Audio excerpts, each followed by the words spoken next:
Hello, hello. Welcome, everybody. I was going to have us burn this fort on the stream, but it seems that they burnt the fort while I was chilling out. So the one job we had tonight is done. I feel like we can maybe get this flag burnt later. Alright, this guy sees me, so I'm still gonna mess up his chaining because we must deny the enemy everything. And this guy's been harassing us all day as well, Andre. I think I actually recognize this player. I feel like I've played against him before. But it costs him money to, or it costs him AP to kill this barb. It costs me nothing, no AP to attack him. So I will go ahead and do that. Cherry, welcome. Your message was retracted, but welcome. DeBoss Gaming, welcome. If y'all don't mind, please throw a like on the video. Let me get the word out a little bit. I'm gonna say something in Lost Kingdom chat that I'm live.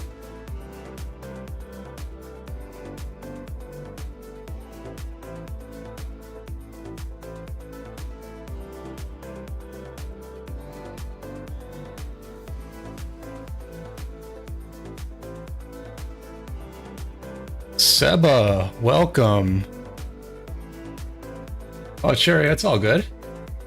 It's all good. Sorry you've had a long day. I did not have any work today. A little surprising, but my boss did not send me any work, so...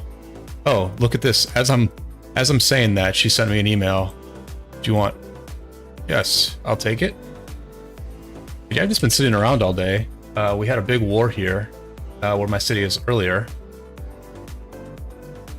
And so I guess I am going to have a little bit of work after the stream, but that's cool. It just seemed like a good time to stream. We, earlier we were actually defending this flag, right? They burnt down, 1818 burnt down this flag here. And, so they had a double rally on us. They had a double rally on us on this flag. But I was like, you know what? Let's just see what happens. Let's try to take these doubles. Because, you know, their numbers weren't that high online. And, you know, this camp hasn't been feeling rallies too great lately anyway. So I was just like, let's just take the doubles and let's see what happens. And so we actually took the doubles for like 2+ hours. And this was a single. This was a solo rally. But then here's like the first double. Oh, I think the garrison's wrong because I had forgot to change the captain for a split second. But yeah, like, so we were taking doubles against these guys and getting really good trades because we were keeping the garrisons very full.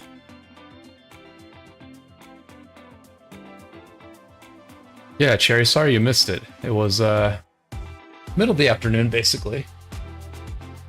But yes, I was just sitting here taking doubles for a few hours, doing really well with the Jan Hera. I mean, my Jan is maxed out gear-wise, which is great. Algebra, welcome to the stream. Yeah, Algebra caught the bad end of this, if I'm not mistaken. I'm trying to remember. Was Algebra, were you here for when they swarmed it? I feel like Algebra was here for a while. But Algebra got the bad part of the open field later on once we were just like taking all these doubles like so well, right? We were just taking these things so freaking well. Eventually their open field started to thin out and we had more and more people showing up wanting to get in on this, wanting to get in on these good trades. And so Algebra, we did eventually start winning the open field and getting some like really good trades, just killing the marches that were retreating. Let me share this stream out real quick to the typical typical spots, the typical Discord spots. But thank you all for jumping on. And it's just been, yeah, it's been a good day, honestly. Because a bunch of stuff happened in the game, but I haven't had any work, and I've just been kind of sitting here. And so I've been able to take it all in, you know. People were talking trash in Lost Kingdom chat. We were going back and forth with 903 in Lost Kingdom chat.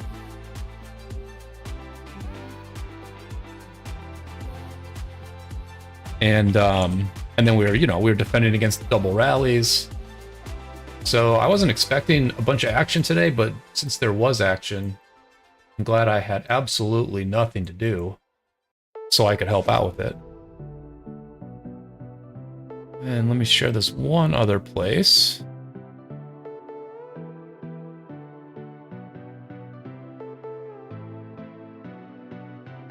Can I edit messages in here?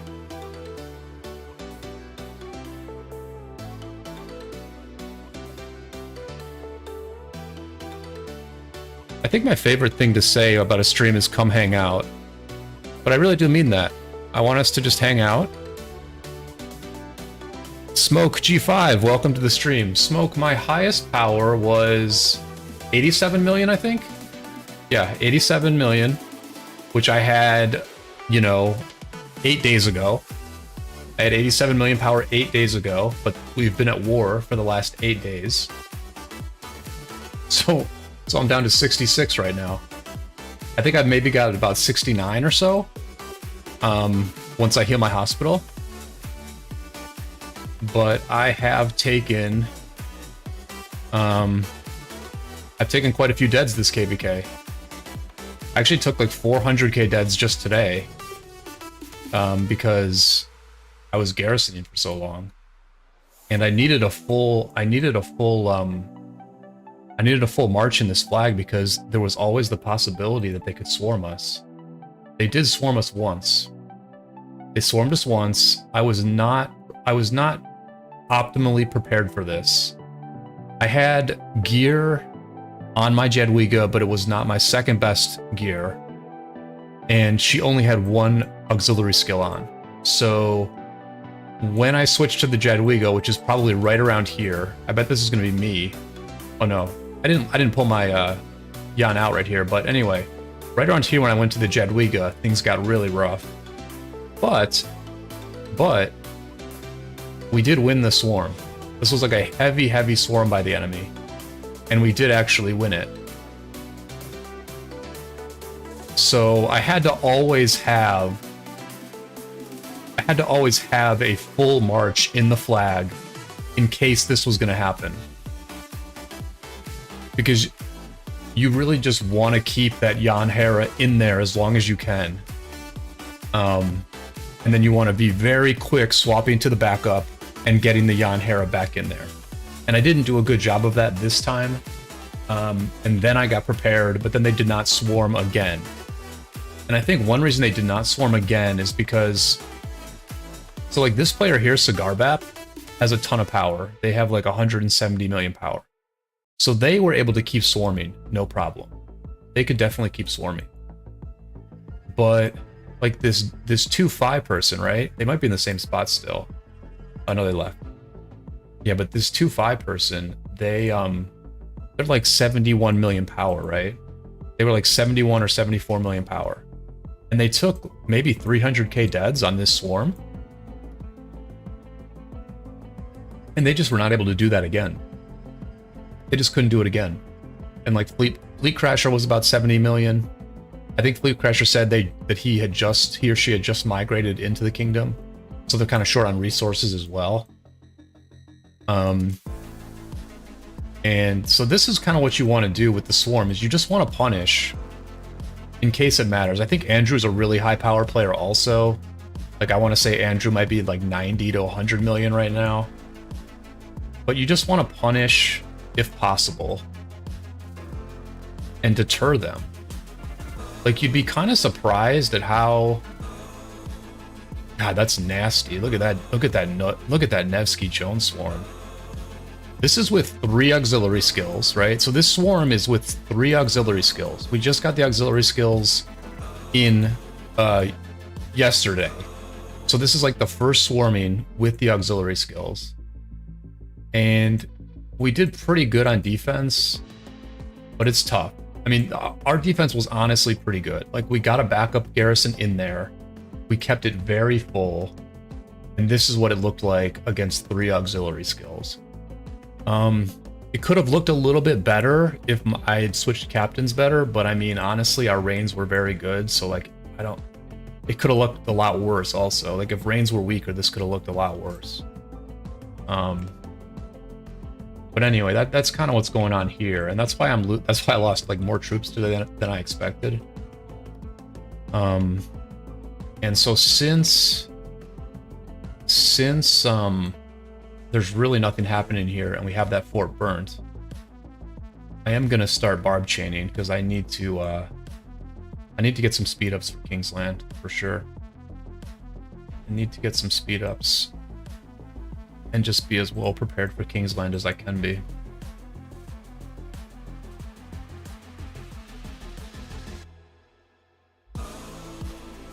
And I also need to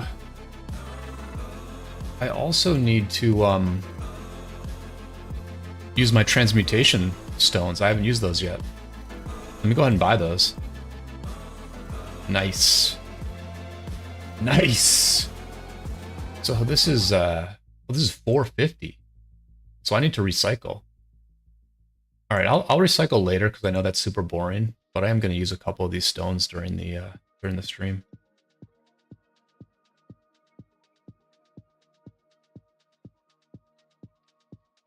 Oh, okay, I gotta do this.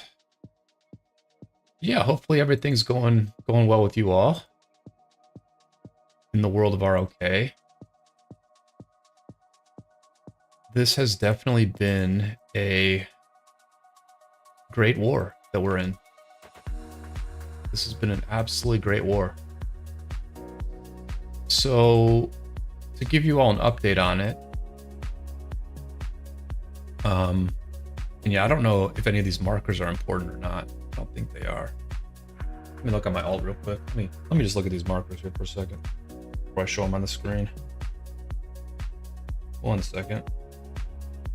Yeah, so okay, so here's the deal with this map right now, right? At the very beginning of the KvK, 903 in turquoise, they won Nevers against our allies over here in dark blue. And then in Maine, our allies' red team beat Brittany up here.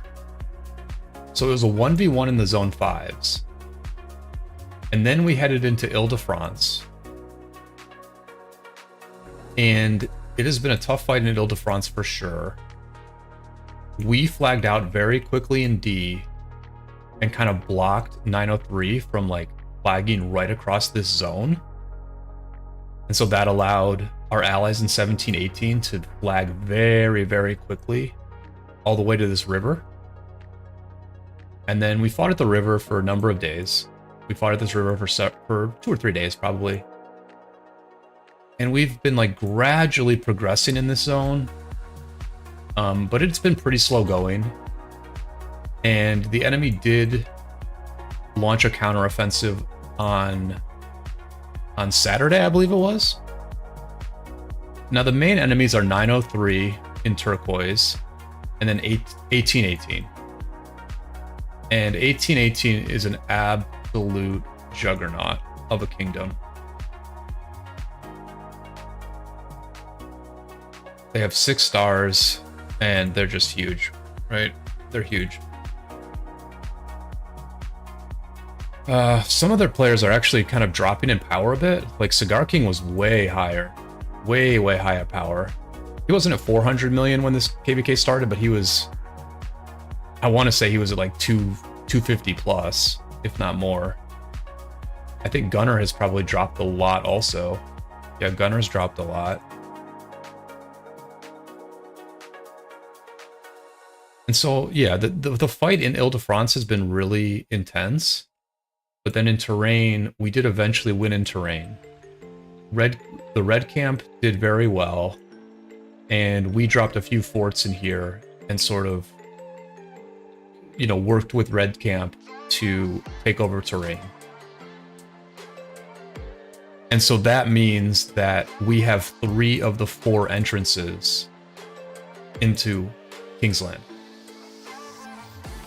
And I'm guessing that's a very big advantage. We will see.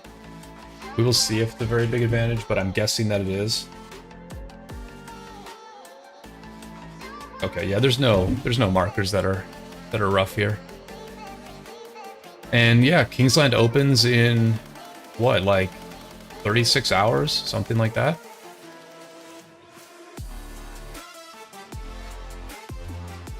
And it's just been a great war. Like really, really high level of play from both sides.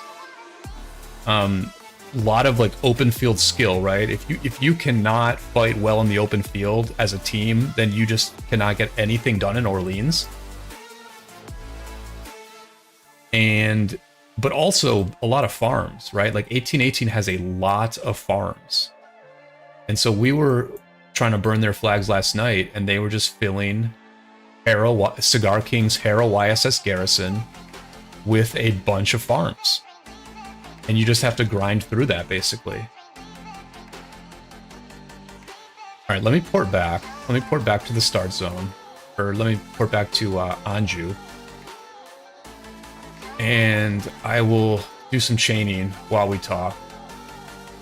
Knight, welcome to the stream. What is Natsu's power? Natsu's pretty low. I think Natsu's down to 1, maybe like 2 or 3 open field marches. We were on voice together earlier, so I asked him. And I already forget what he said. But I think he's down to maybe 2 to 3 open field marches.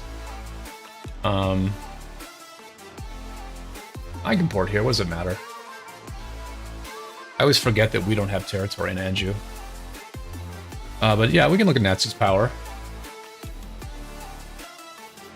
I guess the enemy will see our online activity stats at this hour, but whatever.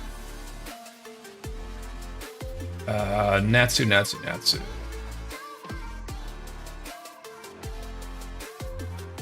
Where is he? Is Natsu not in D?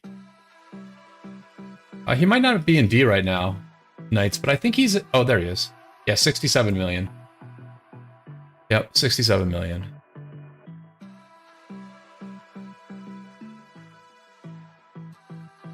Oh, gotcha, Knight. Okay, gotcha. Yeah, gotcha. Yeah, it was good to have you helping out, and it's also been good to have Natsu back, because he jumps on voice a lot, and he's a really good person to work with, you know? He very responsive, very good player, so it was good to have both versions of Natsu, I guess you could say. Oh, you know what I did? I made a mistake. Okay, actually, I kind of want to put my best gear on my chaining marches, but I guess that's not realistic to do. He's next to me, is he? Oh, he was next to me before I ported. Yeah. Alright, so let me set up these barb chaining marches real quick. One thing that's unfortunate about Orleans is that because you put so many marches, because you put so many, you use so many of your commanders for auxiliary skills, you end up... Oh, I screwed this up so bad. I don't even have enough archers to chain with because my archers are in the garrison.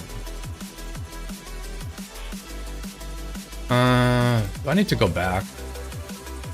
I'm just gonna port back. I'm just gonna port back and grab my archers. It is what it is. It is what it is. Let me port back and grab my archers and my best gear. And just waste a couple teleports live on stream.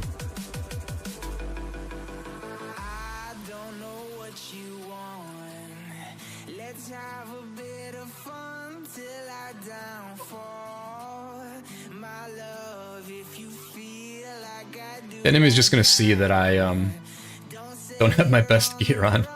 Whatever. If they want to rally me, we'll port back, and they can rally me.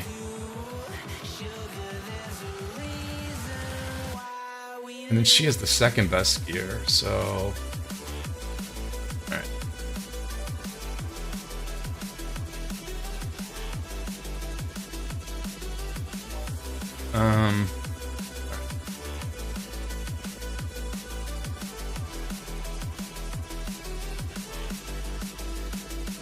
Basically what I'm doing... Oh my gosh. Not having the jet... Alright. You guys are experiencing garrison life right now, and I'm very sorry for that. Oh wait, I know what I can do.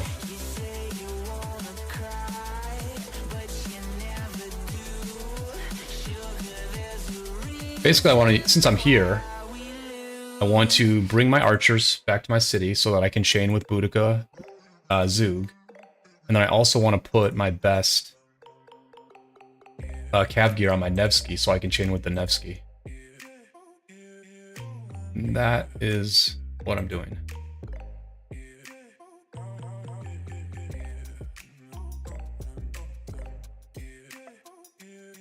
ZFT Gaming, welcome. Things are doing good with you. Oh, I can put siege in here. I forgot about this. I can use my siege as the third troop type. Okay. I didn't even think about that, but that's totally true. I should have been doing that. I should have been using siege as the third troop type to get the bonus from Hera. Alright. Did I do everything I needed here? Yes, I did. Okay. Alright, back to the safe zone. Back to our regularly scheduled programming of emergency last-minute barb chaining to get some speed ups for one final Kingsland fight against 1818 and 903. Alright. It's like I don't even have double C, right? Like I don't even have double C. Double C is being used for auxiliaries. Oh my gosh, I didn't bring Hera home.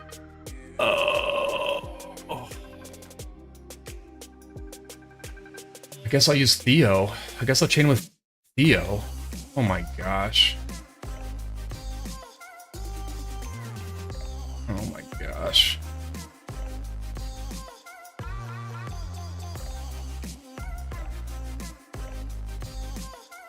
Oh, that's alright, Cherry. You can, you know, just chain when you get home. Or not chain, but fight when you get home. We'll still be fighting. We'll still be fighting when you get home.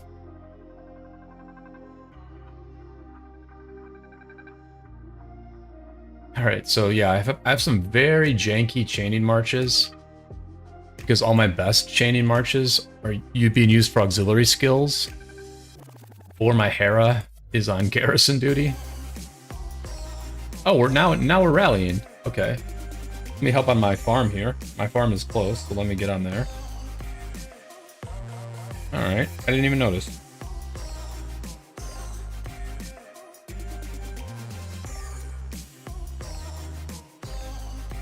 It doesn't look like we have enough rains here to get this done, but as you can see, we are connecting. So we'll be able to double rally this soon if we want to. I'm just going to be on my phone briefly and try to bring some reinforcements over here. So just bear with me. You will see someone named Lil Kuh running over here.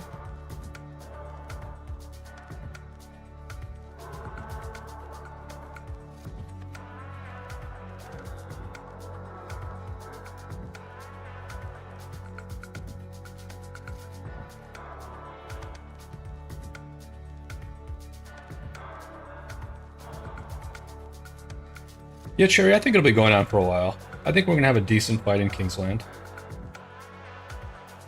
Alright, he canceled. So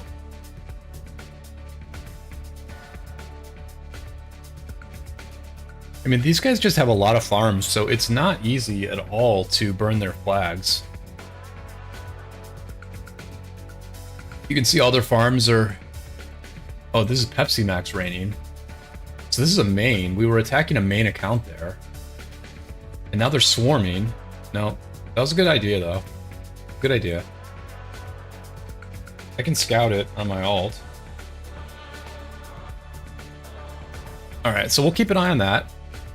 We won't make that the focus of what's going on. I'm not gonna micromanage my farm on stream. That's like not good content at all.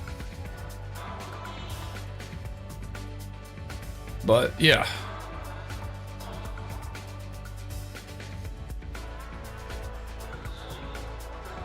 But yeah, it would just be nice to get some speed ups for Kingsland. Just a few extra speed ups, you know? Few extra speed ups.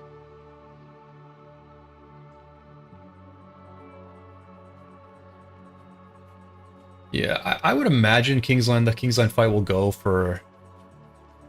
I don't know. It's really hard to say. It just depends on... I mean, look, we have the advantage in the sense that we have 3 of the 4 entrances. And so we're going to be able to flag in from a lot of different alliances. Whereas they have... Okay, so that they can use this pass, and then maybe they can mountain hop as well. So they'll be able to get territory, but I just think we're going to end up getting so much more territory. And then it largely comes down to like how well our allies are going to fight, and how well our allies can fight against an absolute powerhouse like 1818. Because these guys are not easy to fight. Like, when you're fighting against somebody like Arvix, right? Who has 7 marches, max tech, 50% expansion, and very good gear, I would have to think that it takes probably 12 marches from our side to win that fight against 7 of Arvix's marches. That's a rough estimate. I mean, maybe we can get it done with 10 or 11 marches. But even then, like, our trades are not winning, and Arvix, or a player like him, has virtually unlimited resources and speed-ups. Or we assume they have unlimited resources and speed-ups. And so, like, when they're in the open field, you have to get, like, a bunch of people together to deal with one player. You know, let's say if we had 12 marches, we would for sure get a winning trade against Arvix's Murder Ball. Well, I mean, at this point, most of us only have 3 or 4 marches in the field.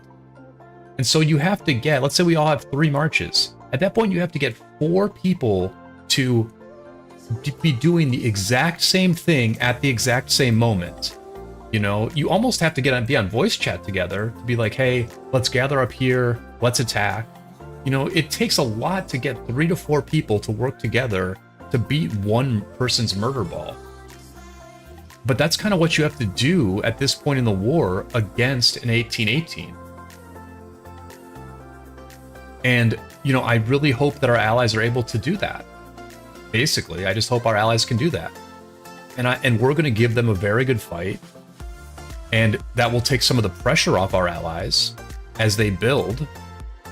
And then I hope that with all the teleport space that we have, that will be enough to get us a solid KvK and Kingsland victory. Jetty says, how much are all crystal pop-ups? Is it 110? I thought it was 150. Jetty says, do you think just buying pop-ups is good enough for just an open field player to do pretty good? Yes, Jetty, I think spending $110 is plenty for most players in most kingdoms. Even in our KvK, even fighting against the kind of whales we're fighting against, you know, buying the pop-ups, spending $110 on the pop-ups, it gets you a very long way, and you can do fine. You can do fine. You have to fight as a team. You have to have good open field control. You can't just charge in and not retreat, but you can do a ton. You can do an absolute ton.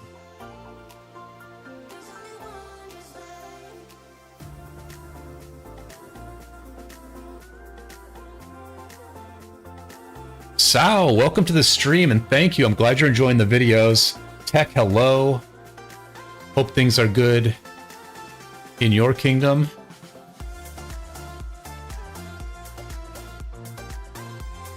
Tech, I hope things are good in 2148. I did want to check in on the A Kingdom Strife that people were talking about a couple weeks ago on my stream. And I just need to find the numbers for that KvK.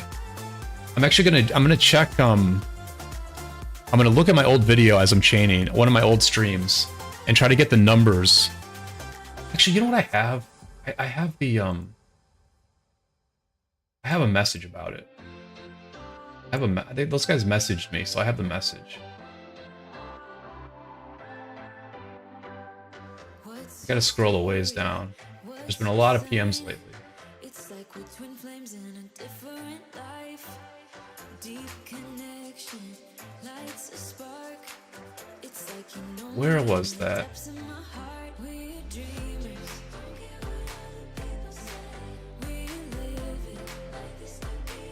Oh, I think I'm missing it.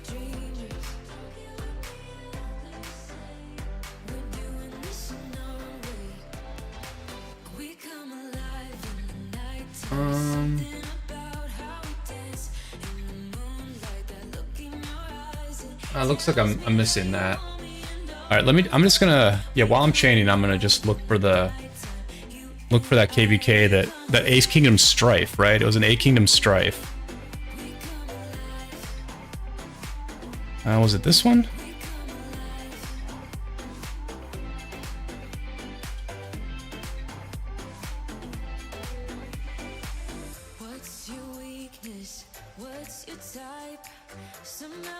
If anybody knows the sort of pretty big A Kingdom Strife that's going on right now, let me know.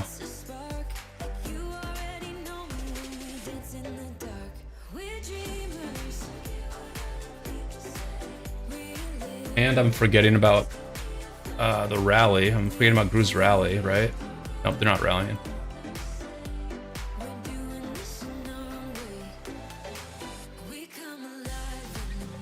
Shiv, oh, Shiv, awesome. IJ Sam, what's going on? Hope everything's good in 28. Are you in 2893, Sam? I thought you were in 2839. Tech just got into LK, nice. Jetty says, I wish more YouTubers did content like yours, posting old war clips, walking through your thought process, very entertaining compared to these huge murder balls or like 20-hour pass rallies. Thanks, Jetty, I appreciate it. Yeah, lots more, lots more, as you call them, old war clips in the future. I've got so much footage from this KvK. And obviously I still haven't finished my clips from the last KvK. My PC isn't running that great tonight, so I'm glad that I'm only chaining barbs, right? You can see that it's like real laggy. 2893 with Itachi. Yep. Oh, 2893. Okay. 2893. Gotcha.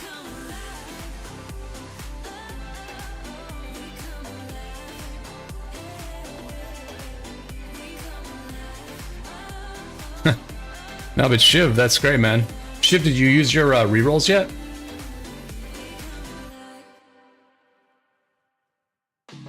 Did we burn that flag? I can't imagine we did. No. Oh, a little fighting here now. All right. I am going to... I'm going to keep chaining for the moment. And I'm just going to keep an eye on this. I'm going to keep an eye on this. I'm going to keep an eye on it. Yeah, Algebra, I think I'll reroll on stream. Yeah. That's the plan.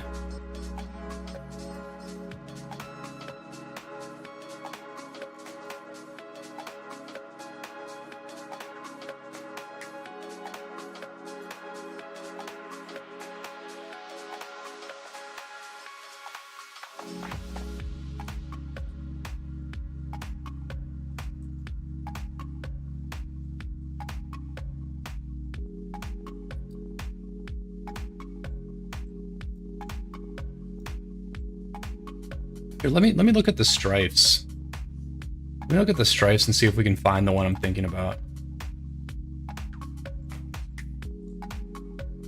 Strife of the 8. Oh, there's only 2, so I can probably find it, right? I think it was this one. I think this is like an A Kingdom strife.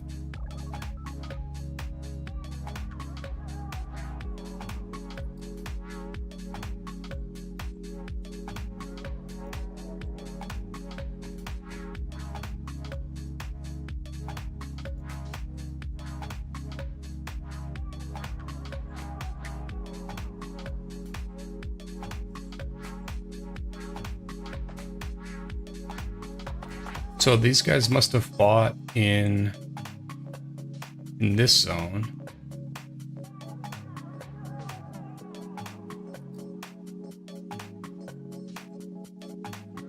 This is 2200.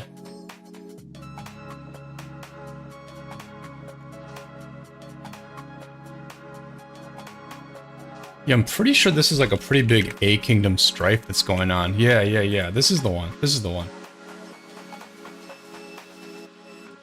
I wish I still had the screenshot they sent me so we could look at the teams here again. Anyway, probably not any fighting going on right now. Looks like everybody's kind of locked in. Looks like this camp got locked in. And so I'm guessing that these are probably the 3 allies, like the one of the side of this that was 3. This was a 3 versus 5 strife.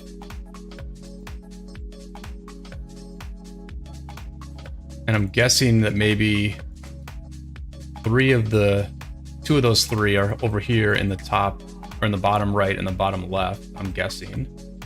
Because they have this kingdom here locked in already. Let me go back. I'm guessing that Cigar King just scouted my building. Nope, Bogia scouted my building, okay. Did I change captain? I did, okay.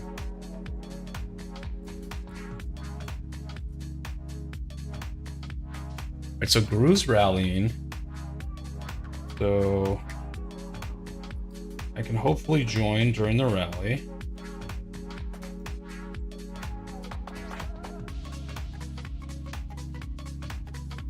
And I will continue to barb. I will continue to barb.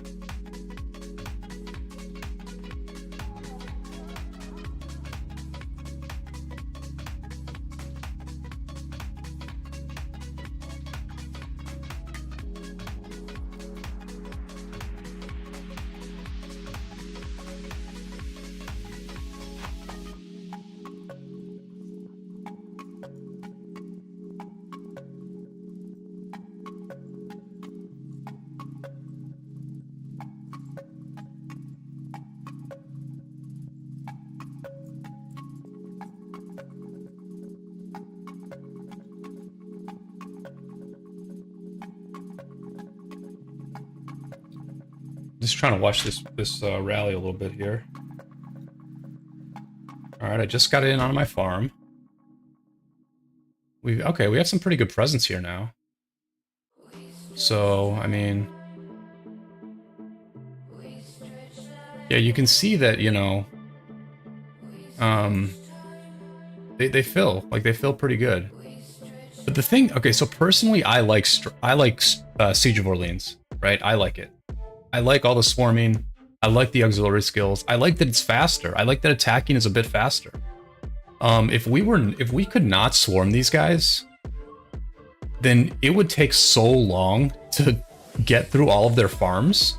Like, we would just be sitting at flags for hours and days, rallying it, often getting good trades. I mean, I'm not sure that the Nevsky Joan is going to be getting good trades, but it would just take forever to burn people if you couldn't swarm them. It would take absolutely forever.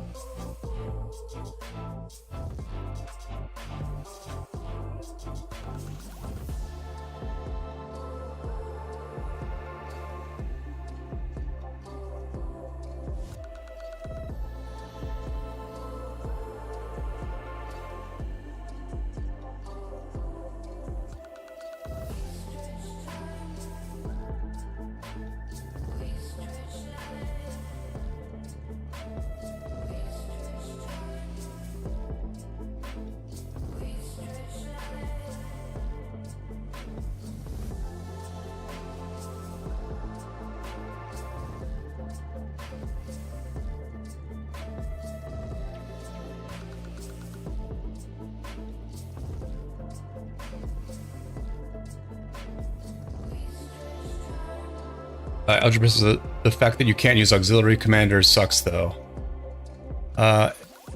AK-47, welcome to the stream. I'm new. I haven't even had a real KvK experience.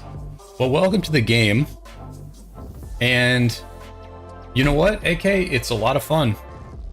The real KvK experience is honestly a lot of fun. I think it's largely what keeps people hooked on the game. I really do. I think it's really what keeps people hooked.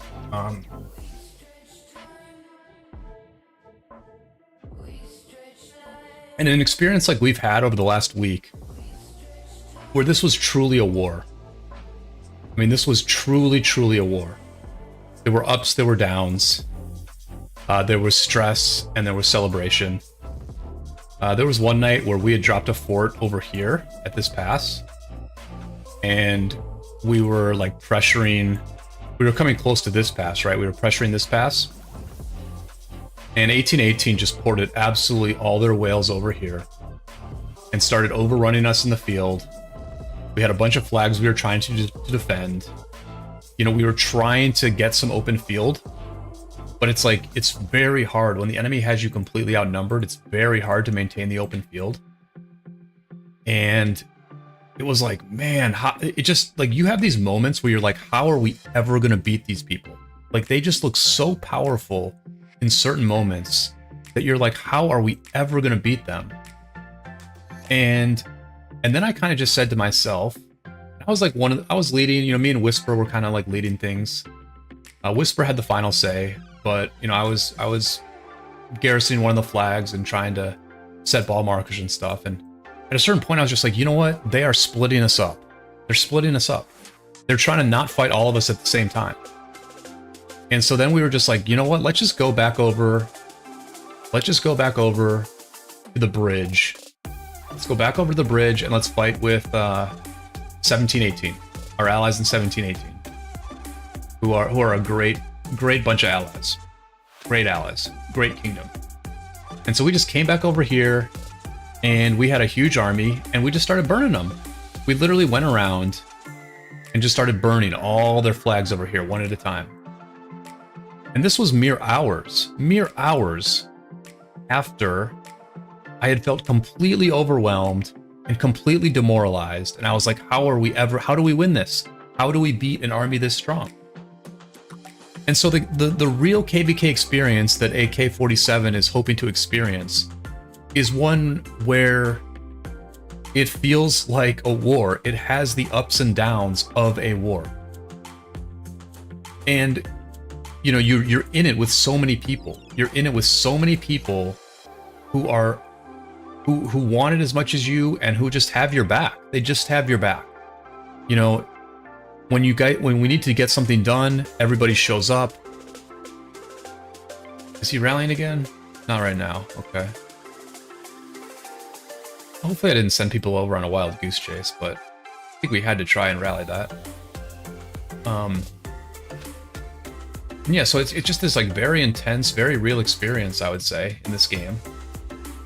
And we're getting to a point where maybe, just maybe, we see a light at the end of the tunnel where we control Orleans, our enemy is pushed back, and we can take a deep breath, chill, and have a good time with our new and old teammates. You know, the new friends we've made in this war, and the friends that we came into it with. And so that's the real KvK experience, and I think it's just like a cool enough experience, a powerful enough experience that people do get hooked on it. And so, AK, I hope you you catch the same bug. And if you don't, you know, it's still fun to build an account. It's still fun to build an account up and chill in the home kingdom and just do some fighting here and there.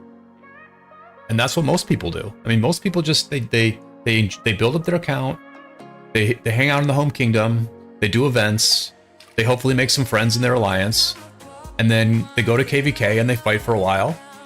And sometimes they win, sometimes they lose. But I guess what I'm talking about is like this I don't know. I just think that I think we had some new migrants in this KvK, and I think we got them hyped, or we got them addicted to the like intense KvK where we're all in it together, and then the victory is that much sweeter.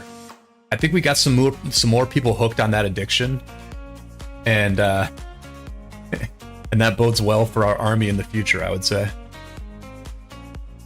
Alloys, welcome to the stream. Love it, man. Love anybody who's a member. I know ZFT was in here earlier. We do have the Brian emoji. I think it is. I think it's Brian. Let me type something and see. Brian, is it? Yep. Nice. Yeah, that's we got our first emoji in the channel, and I think it looks pretty good, man. I think it's a pretty good emoji. Thank you, allies. Thank you. Yep, I've got a few more written down, a few more plans for emojis. But just have to get those designed. The nice thing about this one was that I could just do it myself, right? You know, my avatar picture is an NFT. It's similar to a CryptoPunk, but it's called a Began Punk. And so I just took the image file for that and shrunk it down, and then YouTube accepted that as the emo. So it was pretty easy. I did it like 2 hours before we started fighting, and I was just really glad that it actually worked. And as Alloy says, big KvKs are fun, very addicting. Yeah, they are addicting. They are addicting.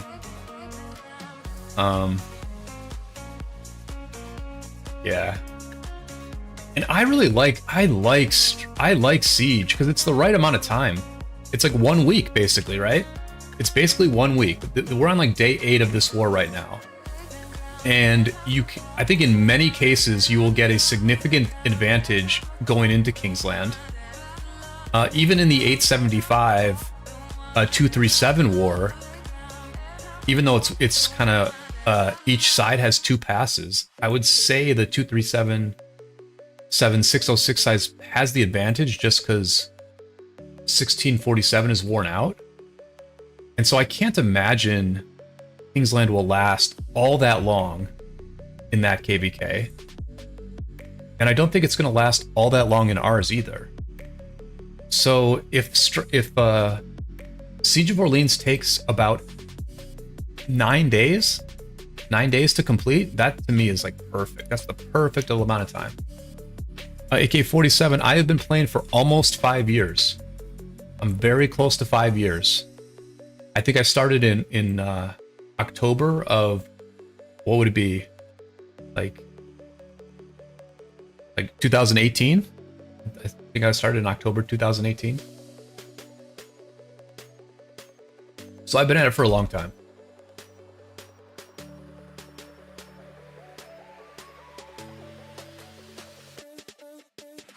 I mean, Alice, my theory on it is that like it's just a different dopamine hit. Like some people get a dopamine hit from like clicking the buttons to like claim their rewards each day.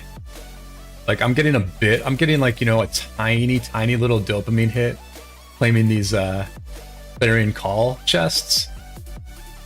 And so that's like that's a dopamine hit that like works to keep a lot of people engaged in the game. But I think the dopamine hit for serious players and leaders is just like, it's like we need more to get that dopamine hit. Like the first time in recent days when I did like a big leadership thing where like I was the final decision maker and we did well, I just got like such an intense dopamine hit from that. It was such a like come down once it was over, but I just was like buzzing once it started going well. Arab, yes, this is my main account. Yep. Power's pretty low right now because we're just kind of near the end of a huge war, but yeah, this is my main. Alice says I get dopamine from the big field fights and swarming people down. Well, yep. See, I get a bit of a dopamine hit from the open field, but I don't know. I honestly get the dopamine hits from leadership. I have to say, like my true dopamine hits are from like actual leadership.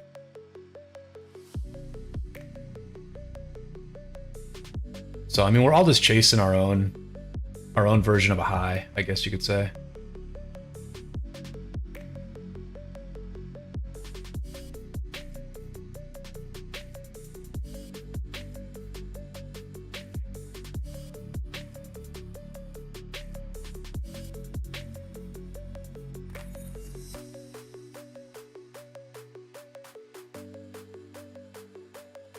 All right. So actually, these chaining marches are doing better than I thought. Actually, they're staying out like way longer than I expected, which is good. I dropped a lot in honor. Where am I? 107th. All right, not terrible. This is kind of weird, actually. What's that you playing? We're playing Rise of Kingdoms hologram. Siege of Orleans map. So I'm kind of surprised my honor went up. I feel like I was, when we were doing the Altar of Darkness yesterday, I was in 123rd. And then we did a runes today, but why would I pass people during runes? And then I've just done a little bit of barb killing and I'm up to 107. It's kind of weird. Oh, the barbs I attacked. These are English soldiers. So on the Siege of Orleans map, you don't fight barbs, you fight English soldiers. And they're kind of the same. The only thing is I feel like they don't clump together as much. Like, you're seeing me walk like a really long way to find barbs. And I just don't think they clump up as much as barbs do on the other maps. This feels like a leash. This feels like a leash right here. We'll see. Yeah, it does. It really does seem harder to chain them, doesn't it, Algebra? It really does. Okay, so I got this guy. I don't want to leash back. There we go. All right. Honestly, for me, the hard part is actually that I'm so used to the killing speed of like Richard YSG that when I use like double C Heraclius, or I use like when I've been using Boudica Zug lately because my Richard is on auxiliary, and like the Boudica Zug kills so fast that it's just like hard to keep track of like 2 marches basically.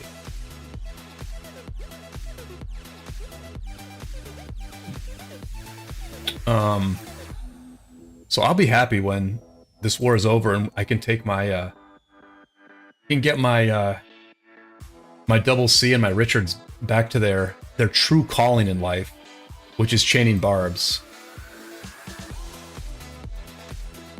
But yeah, I mean, I appreciate everybody hanging out because honestly, I've done a fair bit of barb chaining on stream over the last few months, and I would estimate that the speed ups I have currently are quite literally all the speed ups that I've made from barb chaining.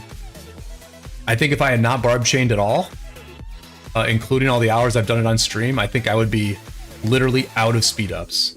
But because I did all this chaining, I still have the right amount of speed ups for Kingsland.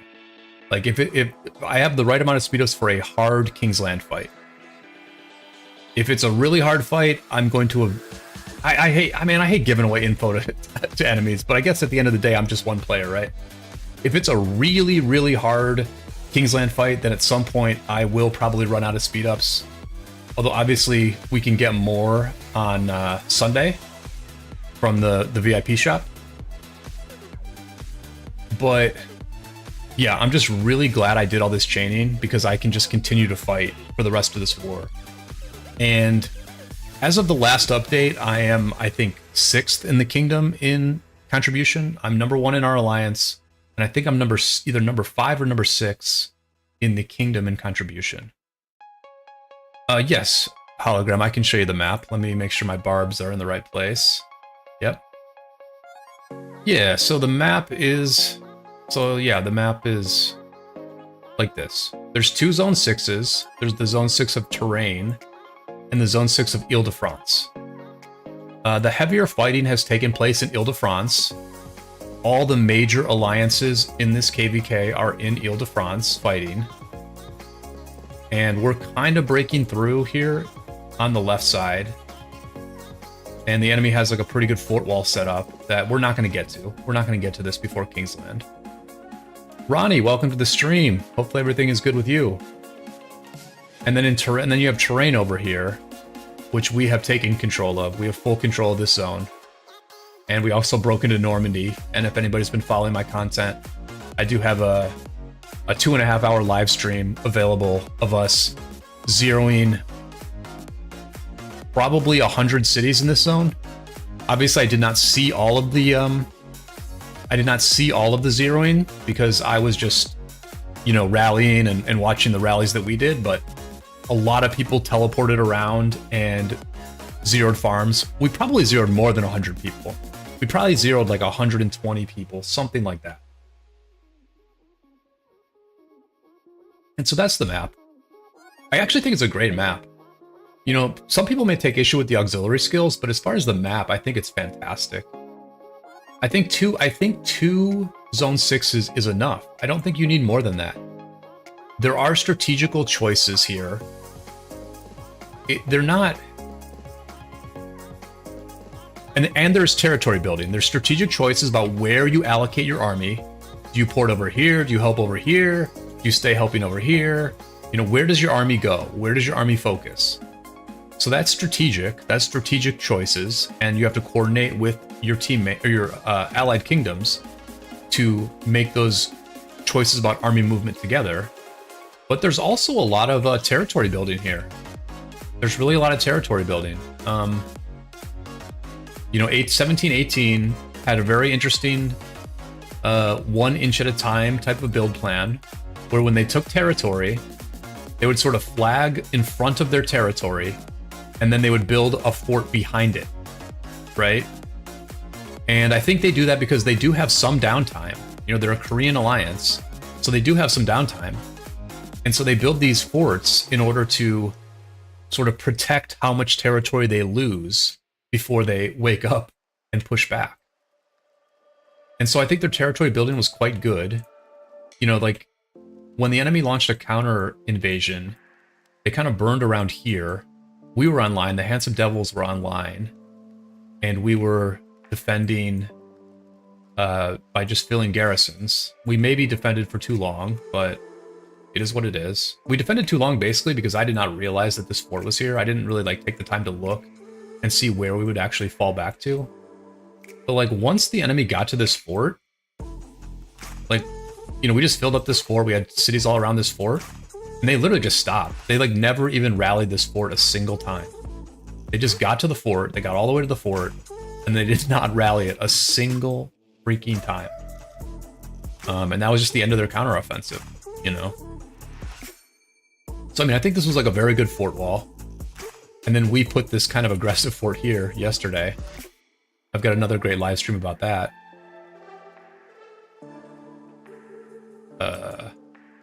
Oh, okay. We're making progress over here. All right.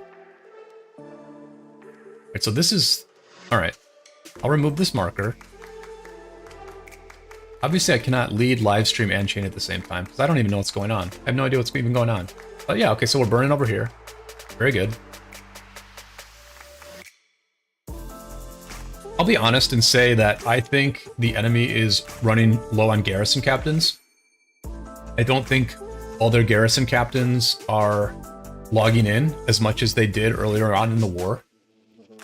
And so I think that Cigar King, who is their leader, look, he's porting right now. Oh man, I need to scout this. I gotta scout this flag. I gotta scout this flag. I'm sure Cigar King's garrison is in here, but him porting away is friggin' interesting. Okay. What is in this flag? Okay, so Cigar King's leadership garrison is in this flag, but I'm guessing he ported over here, or did he just like peace out? Okay. Okay, yeah, there's Cigar King. So he's gonna try to do something here. Look, I'm gonna be honest, Cigar King's done a great job as king of 1818. He's fought extremely hard. He has pushed the needle. He's been their main garrison captain. He's been one of their main rally leaders. He's been online a ton. He's been trying to make things happen. He has at times made things happen. I think that this is a powerhouse kingdom, and a powerhouse kingdom deserves a leader like Cigar King, and honestly, I think he's done a really good job. Got to give the guy credit. Kingsland opens in about 36 hours, hologram. 36 hours. Alright, but it looks like things are going well here. Basically what's happening right now is that, like, you know, 1718 has pushed this zone the whole time, but then in the last, like, 48 hours, N70S put a fort here, and we put a fort here, and so now we're kind of, like, pushing the tempo, and we're kind of just giving 1718 a rest. Like, they're kind of just resting, they're doing forts, right? They're doing forts. You probably see a bunch of, well, not that many forts, but you see, they're doing forts, they're chilling out, they're doing forts, they're, like, right next to me, right? I should actually get in. I should get in these rallies. I should get in these rallies. I should get in these rallies. So yeah, 1718 has been able to chill a little bit, and we're pushing things here, and they're just picking up resources for Kingsland. And the other thing I will say that I think has been that is like low key pretty important for like a long, grueling war like this against an unlimited resource type alliance like 1818 is that when we invaded Normandy and all of those Korean whales random TP'd in and started just looting cities, I think they got an absolute ton of resources. Omar, how much does a big whale spend on Rise of Kingdoms? I would say a big whale spends... I would say that a big whale spends about $20,000 a year. So a little under $2,000 a month. That's a big whale, right? A log bro, yes, I do own the NFT. Yeah, it's a purple hair Began with a gold chain, straight teeth, pipe, very, very clean. Purple hair Begans are very rare, and I think it's a pretty sharp looking profile pic, if you ask me. I thought you were talking about the real Normandy for a second. Nah. We're just playing make-believe here, video games. We're just playing make-believe.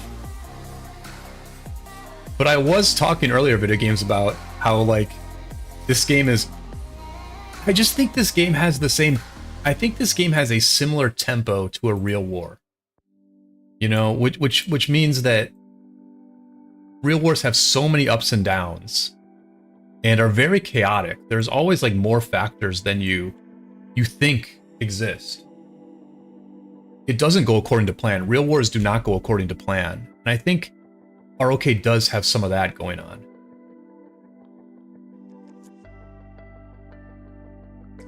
Lug bro, that's pretty cool. How do I even Google that?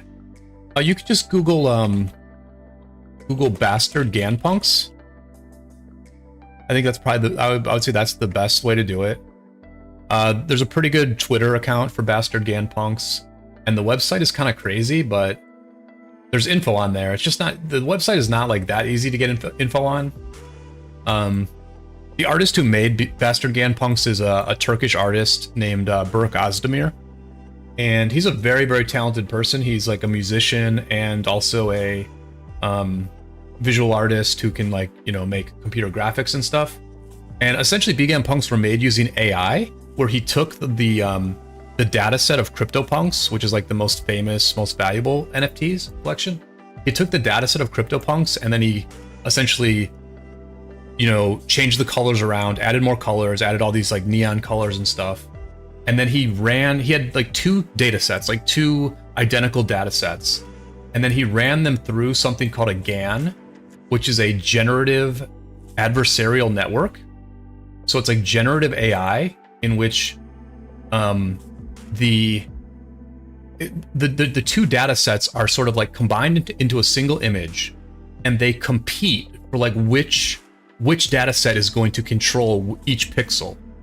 Here, let me open this up to try to explain it. Let me try to explain this.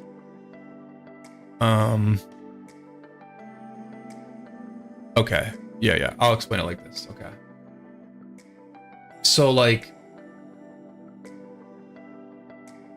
what's a good example? What's a good example? A lot of these are very clean. There's just a bunch of very clean BGAN punks here. Okay, so like this one. So this BGAN punk here, right? It's like as the two data sets were competing to create this image, like different data sets won the battle for like each pixel. And so that's why this bastard GAN punk is like very, very blurry, right? And then as the data set, as the GAN went along and created more and more of these images, more and more of these NFTs, one certain like data set kind of won out, or like one certain traits won out basically.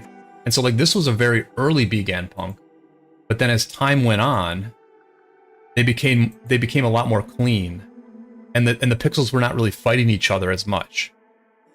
But you still get some very, very cool traits. And then he created all these backgrounds, these like glick pick backgrounds, and then he just picked out certain punks that he thought looked cool and that went with those backgrounds. And then he manually put those backgrounds on the punks, right?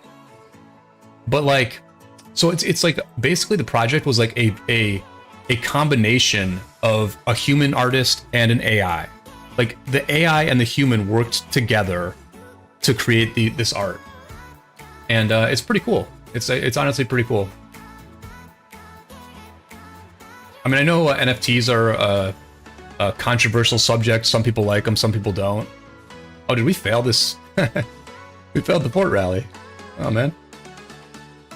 I know NFTs are like a controversial topic, but I think what it has enabled is it has enabled artists to sell their work without middlemen, and it's also allowed us to invest in art in a way we could not do before, because in the past with physical art, you never know if it's a real or not. There's a huge problem with forgeries, but because NFT art is on the blockchain, you always know it's real.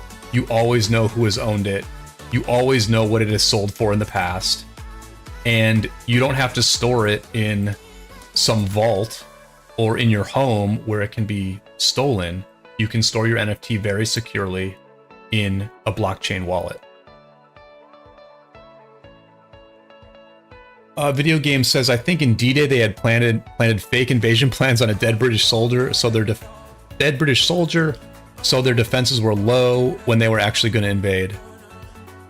Oh, that's sick, man. You know what? I was watching Redline stream earlier, right? I'm gonna give you guys a little. I'm gonna give away my devious plan, so it's not that devious. Maybe I shouldn't say this. Anyway, he was talking about fake markers. He was talking about fake markers on his stream, and I thought that was an interesting concept of putting up fake markers as a YouTuber. Lugbro says, what's the most expensive one? I think they are definitely interesting. The one that is sold for the most, let me see if I can, let me see if, I bet I can find it. I bet I can find it. So this is not the most in cash. This is not the most in cash, but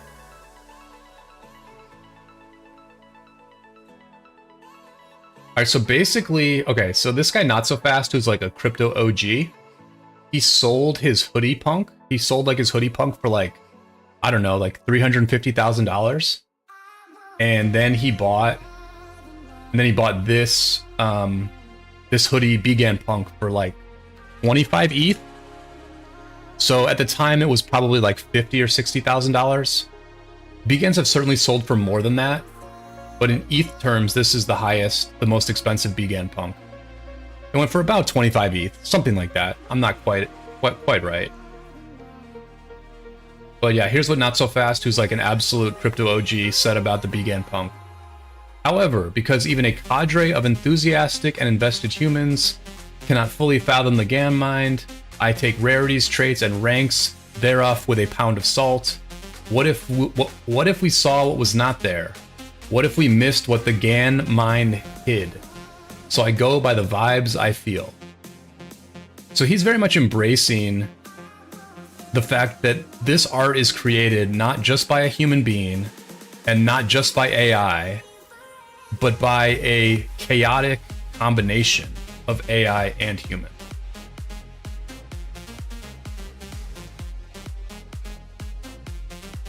And in the spirit of chaos, I am going to try to leash this, or I'm going to try to chain this barb over here, even though it's pretty far away. And in the spirit of chaos, it has walked right next to me. Wahaha. Wait, did I not get it? Oh, F me. F me. Nevs is gonna kill with his nuke, isn't he? Nope. Alright, there we go. There we go. Alright. That's nuts. Yours looks cooler, should be worth more. Thank you, man. I think mine is really nice, honestly. I paid 1 ETH for mine. So I paid like 1,200, I don't know, I paid like $1,100 for mine. You know, but I'm very happy with it. Very happy with it. It's weird, Log Bro. Like, you know, the thing with NFTs is there's this debate about whether what creates value. Why is something valuable? Is it valuable because it looks the best? Is it valuable because it is the rarest? Or is it valuable because of a narrative that exists around that NFT or that artist? And that's been what's interesting about the NFT art game, is that no one knows what is going to hold long-term value. You have to just like make your best bets about it. And you know, a lot of people will just try to like do a quick flip of an NFT because it's a huge risk to be like, oh, this is going to be worth a lot in 10 years. This is going to be worth a lot in 30 years. That's like, I mean, it's like very arrogant to think that any of us, you know, an amateur like me could accurately predict what art is going to be worth money in 30 years. That's kind of absurd, right? But, and so sometimes you just want to do a quick flip of things, but you also want to buy some art that you really like, that you're happy to own, and that you think might be worth a lot in the future. Yeah, like someone famous buying it, that's like a big thing, right? Someone famous buying an NFT, it will like boost a collection a lot, sometimes. Especially during the fever hype period of 2020 and 2021, you know? Like Gary V would tweet that he was buying something, like he bought these things called chubbies, right? Gary V bought a bunch of chubbies, and then like in the next couple hours, chubbies instantly went up, you know, like 3 or 4x. Or like Elon Musk, Elon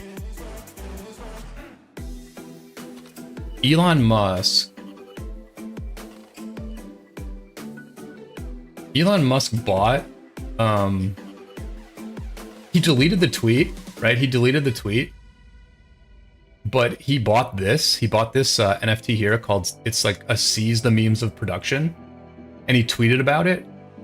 I don't even know if he bought it, but anyway, he tweeted just this image, Seize the Memes of Production, and like literally in the next 2 hours, the value of this entire collection, which is a number of different,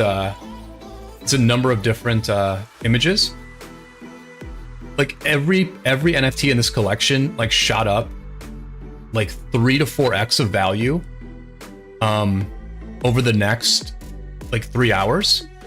And then Elon deleted the tweet, and then in the next 3 or 4 days, all of that value disappeared. It went back to its old prices. You know, so like the NFT game is completely batshit crazy. And I mean, I don't really buy that many NFTs anymore, but I'm glad that I've made a few. I'm glad that I made some choices where it was based on art, where like I just wanted to buy stuff that I would be happy to own, and that if the price of it went to 0, I would still be like, yeah, but I like how it looks. And like that's kind of what I did with my PFP, right? With the purple Began Punk that you guys see. Is I just thought it looked super cool, and so I bid on it, and the guy accepted. And now I'm just like, man, I can just have this PFP forever. Like this is a great PFP for my YouTube channel. It's now a great emoji as well, or emote. And so I'm gonna get like a lot of value out of this PFP over the years, and I'm gonna happily wear it or whatever, or use it. And it's like, I mean, yeah, I spent a lot for it, but it might be worth a ton someday. And if it's not, it still looks cool as hell. And a lot of the art that I've bought has been with that philosophy. And so even though the NFT market has crashed, the stuff I've bought has held its value, like sort of okay. Like it's lost a lot of money, or it's lost a lot of value from its peak, but it still has a fighting chance of being considered valuable someday. Let's put it like that.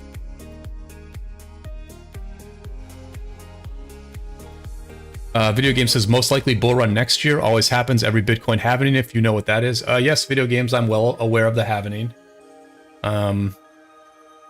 Since we're talking crypto, I can show you another pretty interesting chart. Yeah, the halvening in a year is pretty significant. Although the chart pattern is a little bit weird right now. Oh my gosh, look at how hard it is to find some barbs here. What the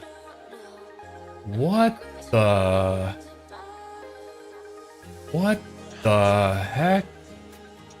Is everyone chaining right now? Okay, here we go. Jeez, oh Pete's. Algebra says crypto always does well when the economy is good. Yeah, but I mean, the stock market is ripping. Tech stocks are ripping, and crypto hasn't really done that much in the last year, right? Like Coinbase is up like 200%, and Facebook is ripping also. Facebook is also ripping.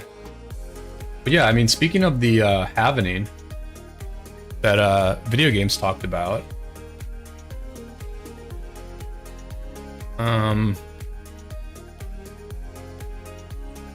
so this is what so this is the Bitcoin 3-day chart. This is the Bitcoin 3-day chart. Oh wait, is this what this is? Oh, this is the US. Oh, this is the dollar index. I didn't even notice this. Okay, so this is like, so these are the halvenings. This is Bitcoin halvenings. And this is just like an unrelated chart of the US dollar. So what am I looking at here? I looked at this yesterday, and my guy Josh said this is the single most important chart for Bitcoin over the next year. So basically what he's saying is that before the Bitcoin halvening, the US dollar has gone down every single time. And it's looking like it's going down again this time. I honestly thought this chart, I'm so stupid that I looked at this chart yesterday and I thought this was the Bitcoin price. But this is the price of the dollar. And so he's just saying the US dollar has historically gone down prior to a Bitcoin halvening, or no, after a halvening. So here's the halvening, and it's gone down after the halvening. Interesting. Panther, welcome. Yeah, we're going deep in the crypto streets here for a second. Log Bro and video games, they actually got my mind off war for a second. I actually kind of appreciate that. But welcome to the stream, Panther. Congratulations on the migration to 960. I caught your stream very briefly, but I haven't been able to go back and hear you talk about like what the decision making around going to 960 was, but I'm meaning to do that because I was actually like, oh, I actually want to really hear why Panther is going from 2268 to 960. I'm sure that'll be interesting to hear. But yeah, that's a big move, and congratulations on all the gold chests. Panther, thank you so much for the donation. Really appreciate it. Really appreciate it, man.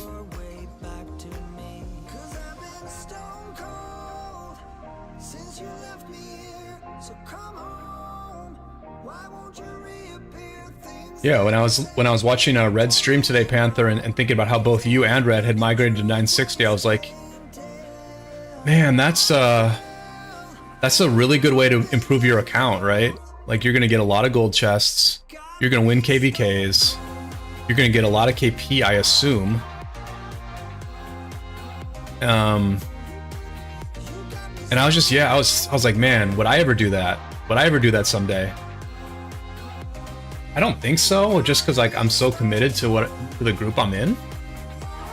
But if it ever fell apart, I would love to go to a power kingdom and like really progress my account. Oh, you still have your other account in 68. Gotcha. Oh, and it is a good YouTube move. True. Very true. Yeah, that's sharp, dude. That's very sharp move right there. Going to 960. Oh, okay, it's another account. Yeah, that's sharp, man. Yeah, I'm not gonna lie. I'm a little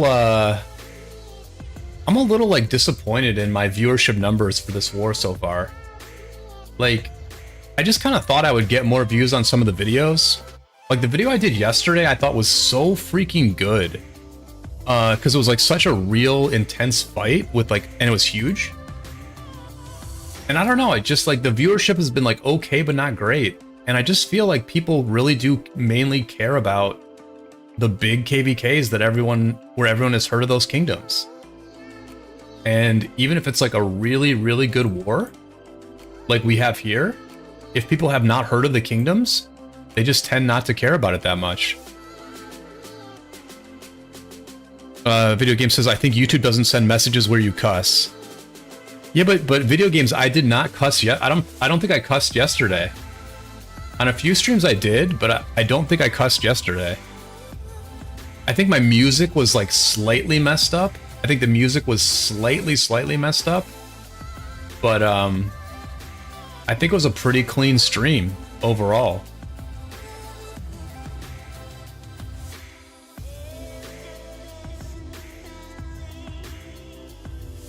Oh no, I mean the message I sent.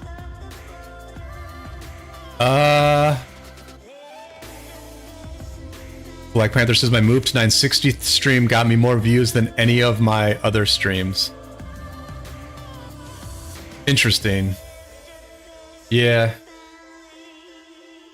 It's hard for me to relate because for me, I almost don't care how big the KvK is. For me, it's like, is the matchup interesting and are the kingdoms in it interesting, right?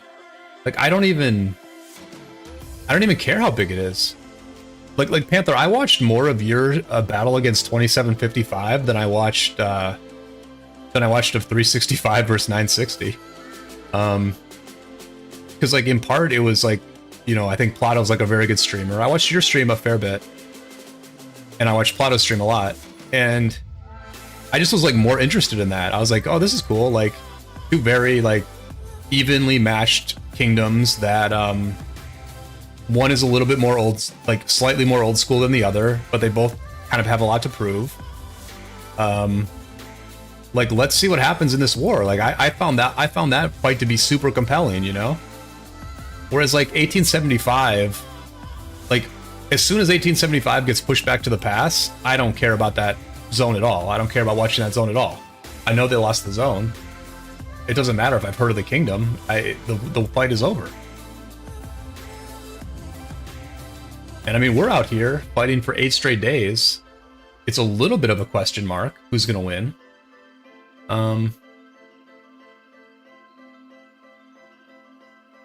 But yeah, you know. Video game says try putting the more prominent kingdoms in the title, maybe. Yeah, I could do that. Video games. I mean, on one video I said we're fighting against Cigar King, and in another video title I said I'm bridge fighting against Arvix. So I tried to make it as big time as possible. Video game says I almost made 20K off crypto last bull run when I was like 19, but I held too long and that's when everything crashed. That's what I said, but with a cuss word in it. Oh, okay. Oh yeah, video games. I think you talked to me before about some of the side hustles that you do. I'm pretty sure that was you. Like some kind of like mail side hustle, where like people mail you, not people, but like I don't know, some like old school side hustle related to the mail system. Xno, welcome. Barney, what's up, man? Panther, I'm in Kingdom 770. Yeah, I'm in 770, and we're fighting against 1818 right now, which is like a Vietnamese power kingdom. So like it's led by Cigar King, and then Arvix is here somewhere.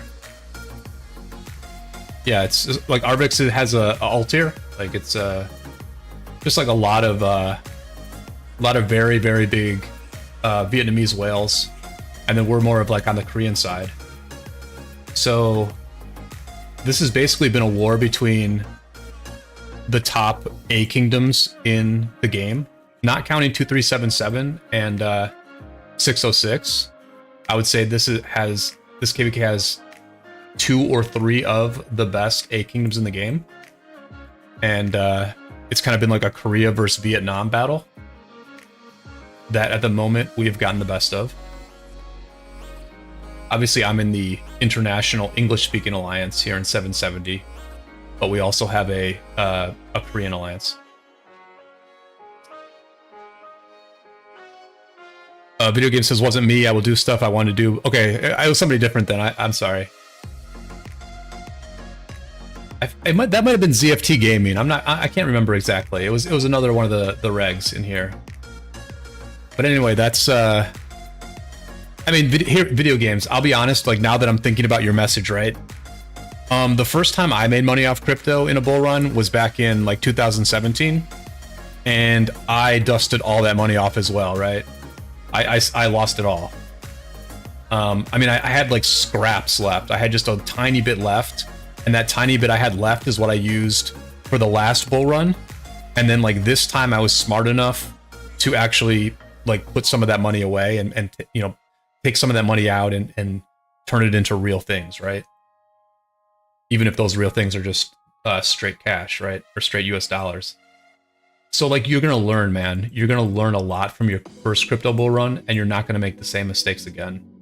Like most of us lose it on the first one. It just is what it is. The money seems so easy. You get hungry. You just think it's not going to end.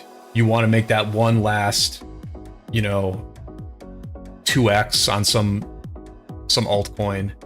And then the market goes down. And then as the market goes down, you don't know what to do, right? Like once the market started to go down on my first bull run, I was like, man, I can't sell now. I mean, it's already gone down. I've already lost money. I have to hold and make it back, you know? But sometimes you have to just cut your losses and like, again, convert some of that into real money. Like have it, you know, use it to improve your life basically. Or just use it to spend more money in Rise of Kingdoms, whatever it may be. Oh, so video games is joining the Marines. Very cool. Very cool. Black Panther says you plan on moving in the future. I have no plans of moving. No, I have no plans of moving. I've been part of the Handsome Devils since day one. We've been together as an alliance for 5 years, so I'm pretty committed here. And this new menu is like kind of messing me up. But yeah, no, I have no plans to move. We're gonna get our 4th star, I think, in this KvK, more than likely. And we're as strong as we've ever been. I mean, Barney's hanging out in the chat. Barney was one of the many new migrants that we got in this KvK, and Barney was an absolute beast. You know, he joined us a month or two ago, and he very quickly became a super important member, you know? He was on voice chat for like 28 straight hours on the first day.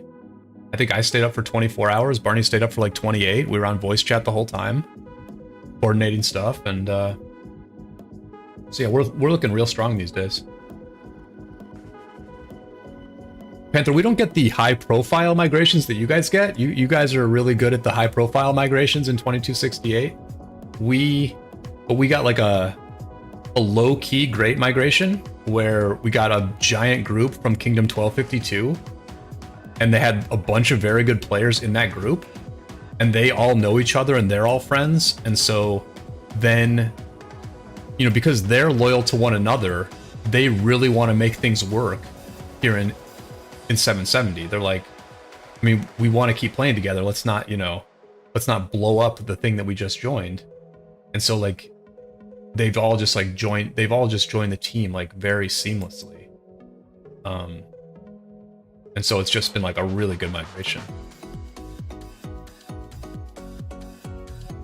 While Panther in 2268 is busy grabbing all the high profile recruits from 1254. You know, there's different ways to skin the cat, I guess. Algebra says, how many non-252 came in? Not that many. Not that many, Algebra. I mean, you came in, and then the group from Singapore came in. So like Marvel and Prism and Mamo Cookie, that group came in, and then also White Castle's the group White Castle has came in. So like Elvis Twee, I guess a lot came in. So like 4 from White Castle's group, about 7 from the Singapore group. Dad Go Where was another Singaporean. Dad Go Where's been like really good this KvK. This dude's been really good this KvK. So yeah, maybe like 12 or so non-1252 came in, and then about 30 1252 came in.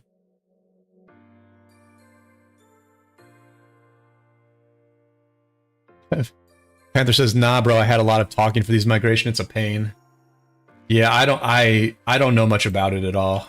I'm not good at migration at all. I'm not good at talking to people like that. I'm not good at networking like that. In all honesty, Algebra is probably the closest I got to ever recruiting somebody, which is that he heard about our kingdom from my videos, he hung out on the stream, and then I got him into the Discord, but then I think Addy took it from there. So I'm gonna give myself credit for recruiting Algebra, although even then I'm not the one who closed the deal. Just catching up a little bit on the back chat here. Algebra says, I got paid $12.50 in crypto from a friend for making him a website. It turned into 600K real quick, and I spent the rest on ROK. Yeah.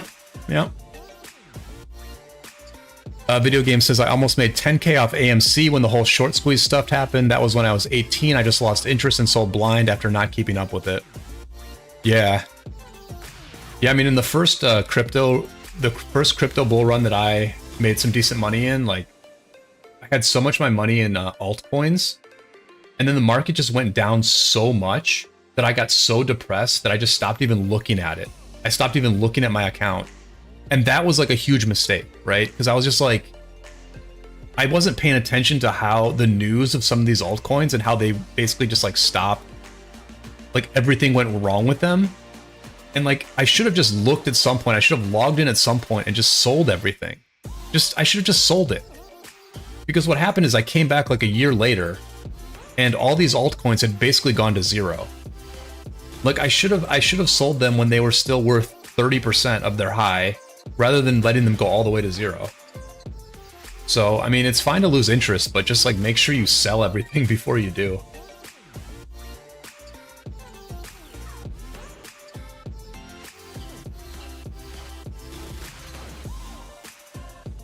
Black Panther says, like my next batch that's coming in, been talking to for over 6 months. That's exactly what Plata does, lol. Yeah, you know, I think the YouTube does help with, I should really refresh this March. He'll probably die to this clump anyway.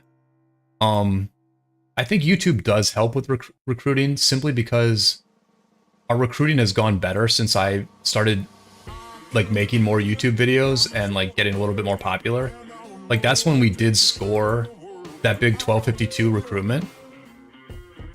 Barney, I don't think there's a whole lot. I'll check it in a second. Let me get this chain going here. Okay, I got that one. There wasn't much, Barney. We burnt the fort. We burnt the fort. It might be healing. Hopefully it's not. Yeah, we burnt this fort, which is good because this thing was full. This was 3 million full with a Jan Hera garrison. So we burnt that. Oh, we're burning this. Okay, nice, nice. Yeah, the Koreans are putting in some work. Okay, they're over here. This is where the fight is. We're building here. So there's some action. There's some action. Yep. I'm just chilling. I don't know. I kind of got in the barb chaining mood here. I'm doing some last minute Kingsland prep, basically. Video Game says, I'm in a pretty safe altcoin, I would say. It's probably ETH's biggest competitor and the one with the most future potential in my opinion, Cardano, ADA. Oh yeah, I mean, if you think that's what's best, go for it. I'm not gonna push anybody off their convictions. I pretty much have a Bitcoin bag, I have a smaller bag of ETH, and then I have a lot of NFTs. Like, the one thing, the worst thing about NFTs is that you can't sell them easily. Like, you can't sell them for what they're worth quickly. The only way to sell an NFT is to take a very below market price for them. And so, like, even as I correctly predicted various crypto downturns over the last couple years, I've actually timed the market pretty well overall. Like, my NFTs, I was just stuck with them. And I knew the market was going to crash. I had a strong suspicion the market was going to crash, but I just had to hold on to the NFTs anyway because I didn't want to sell them for like way less than I feel they're worth. So I mean, yeah, I've got a Bitcoin bag, an Ethereum bag, and an NFT bag. I don't own any altcoins video game. Any altcoins. I personally think altcoins have a long way down to go, personally. But I could be wrong. Seth, welcome to the stream. Yes, we are winning, Seth. We're definitely winning. We have got... Man, I am so bad at keeping track of where I am on the map. We have 3 of the 4 entrances into KL. And the enemy has 1 entrance into KL. So, yeah, I would say we are winning, but it is not over. It is not over. The enemy still has an army left. Like, this is a weird KvK in that, like, after 8 days, you would think people would be depleted, but there's still a bunch of whales from both. There's whales from 1818.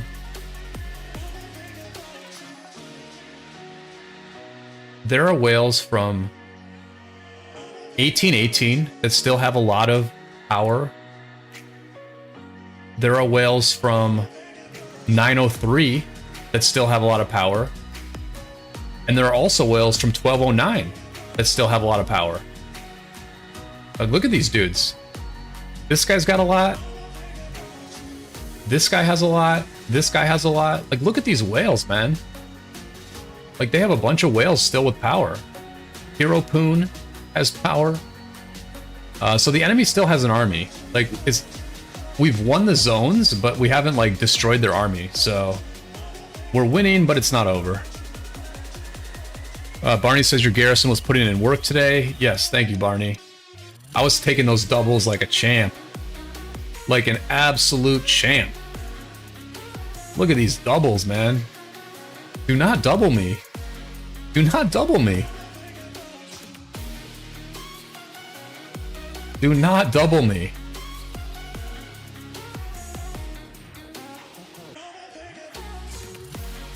Wait, who is here from 1252? Basically all their good players. Other than Knight.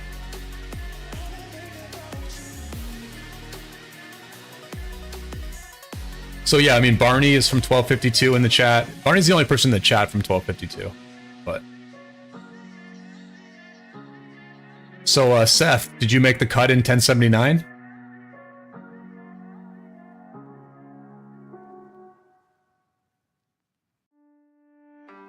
Video Game says Cardano is like the better ETH if we are talking efficiency and security-wise as a blockchain. ETH just has such a big market share as one of the first chains with smart contracts.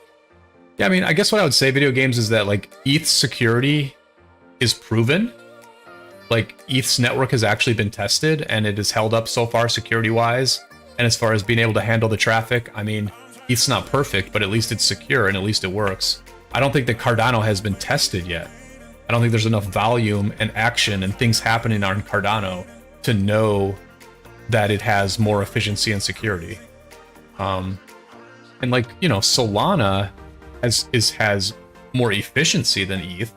It's faster than ETH. Transactions are faster on Solana, but it is also far, far, far less decentralized than ETH is.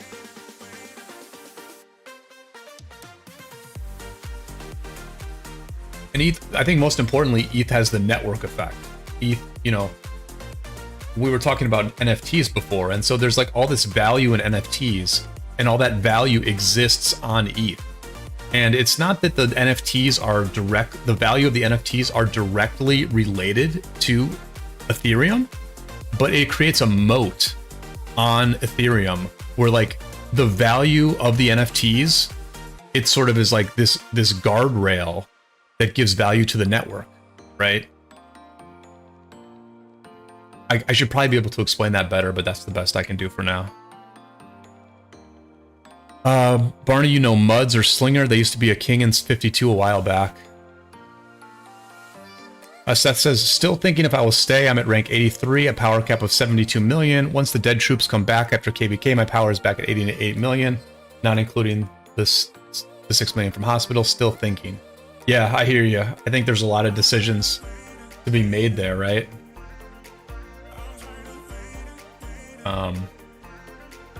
Yeah. But I do congratulate on S79 for making top 32 in Osiris League. That was it. I saw you guys got like a very close win against the exotic War Dolphins. So hopefully that makes up for a bit of the sting of a lost KvK and having to downsize the kingdom.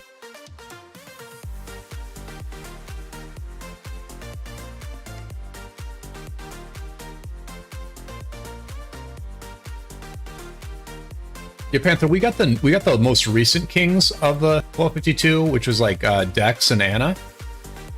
And so yeah, I don't know. I didn't know when they had taken over. Actually, I'd been meaning to ask them like what the history of 1252 was, as far as were they always the king, or were they always the leaders, or you know, did they take over at some point? But we definitely, I think we got like basically the entire leadership team that was in 1252 before they migrated here. All right, let me keep this chain in. Thank you all for hanging out. The chat's been amazing tonight.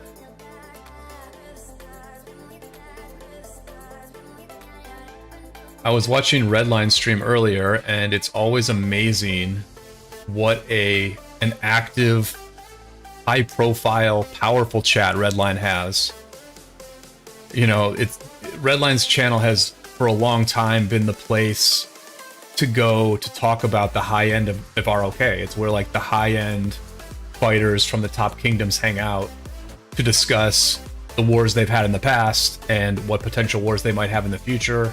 You know, he was talking about the migrations that 960 and 365 did recently, and Redline like actually knew a bunch of these players, so he could actually, you know, comment on some of the big recruitment scores that these kingdoms had done. He also was talking about 93 and how they're preparing for migration and how they've actually dropped Imperium. And, you know, he has people from these kingdoms commenting about it. He has, you know, some of the leaders in 93 in his chat saying like, you know, sort of giving some details about how they actually managed to drop Imperium. And, you know, I like that we're having a bit of a we can have a bit of a discussion in here about the next tier below that, right?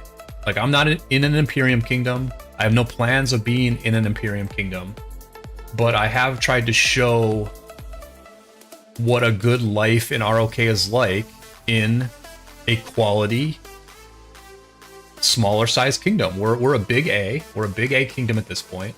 We don't plan to get bigger than this, but you don't have to be in an Imperium Kingdom to have both a very enjoyable life in ROK, but also compete at a very, very high level. I mean, the level that we competed at in this KvK, I would stack that up with what's going on in any KvK out there. And I have a ton of footage, and I'll show people like what Dyed O'Hara did. I'll show people what the Tariq Sargon rally is all about. In like real combat situations. Not swarms, not situations where giant whales swarm from the start of a rally, but where the rally actually fights the garrison. And at some point, if the rains start being a little bit lackluster, then you swarm. And so, I think that like what Redline does is amazing, and it's a model for how to create a community of players. And I just hope that us newer content creators, that we can create our own communities, our own communities of players who are like at the level that we're at. And obviously Seth, if he stays in 1079, he will be back at this A Kingdom level. They're dropping down.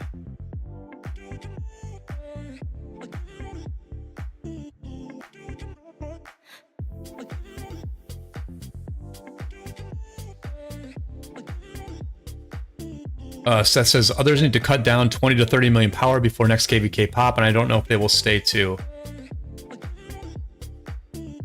Yeah, Seth, the thing I was wondering about when I was thinking about the 1079 migration is I was thinking, like, what if someone doesn't have the silver credits to buy all those passports?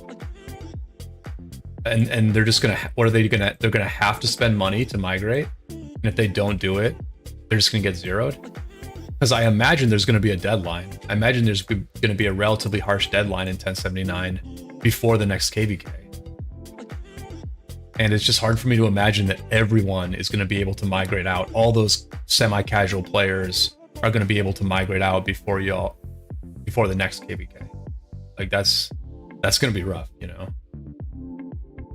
And maybe you give some people leeway, but if you start giving some people leeway, then everyone else is going to ask for leeway too. And then all of a sudden, your next KvK could be really messed up. I don't know that we've seen this big of a booting ever in ROK. I mean, maybe there's been a kingdom that's booted as many people as 1079 is about to boot, but I don't know of it.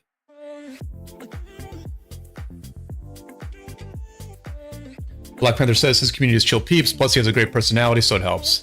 Yeah, I mean, Redline is like super friendly, and I think that's like really key. I will never be super friendly, but I can certainly learn from people like Redline about how to interact with people and how to treat people. Like he didn't know me at all, right? And he just kind of like, got me. He turned me into a friend like so quickly, by just like reacting very well to me in his chat. It's just like, oh. Made me feel good, basically. So you make somebody feel good, they tend to like you. Barney says, or Seth says, the community meets in Redline streams. Haha, well, you never know. Your channel could be the next Hangout stream. Yeah, man, Seth, I'm trying, man. I'm trying. There's always like there's like a hardcore YouTube group where like they'll go from stream to stream, like. And so part of it is like spreading it out, like having different people on at different times. And I think the latest group of YouTube content creators is like doing pretty well with that. Like it seems like we're really working pretty well together, or at least supporting one another quite well. And if we just go on at different times and like raid each other's channels and stuff like that, it can work pretty well. I do need to learn how to raid. I need to look into that and figure out how to do that. Let's see. Barney says people pay too much attention to Imperium. Look at Lambo. He's in a D kingdom, but there's plenty of fighting and it's entertaining. Yeah, I think a lot of smaller KvKs can be interesting. I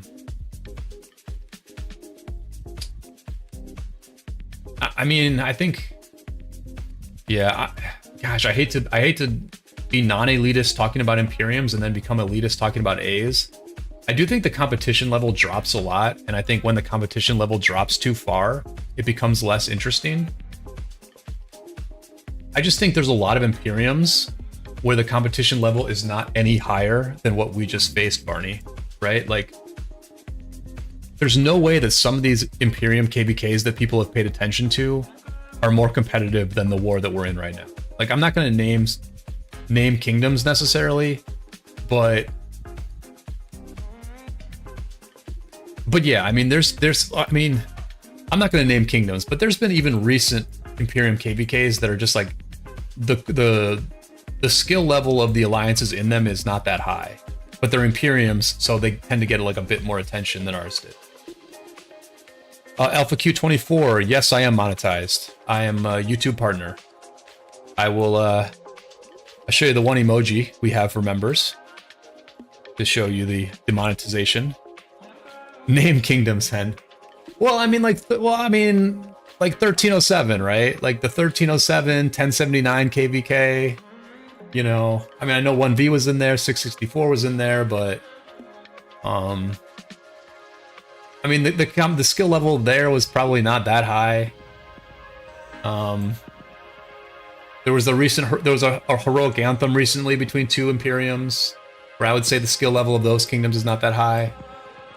I think Mimi was also in that 307, the 307 1079 KvK. 1647 was in that one. I mean, I'm not saying these kingdoms are bad, but they are not better than 1818 and 1718 and 770. Like, I'm sorry, just because they're Imperium does not mean they are better than some of the kingdoms I'm showing right here. Like, no. Nope.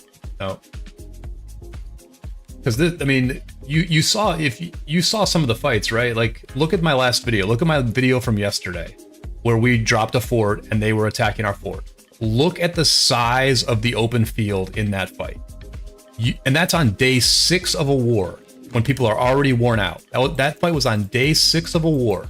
Look at how many marches are in the field for that, and tell me that there are Imperium KvKs that don't get far smaller fights than that.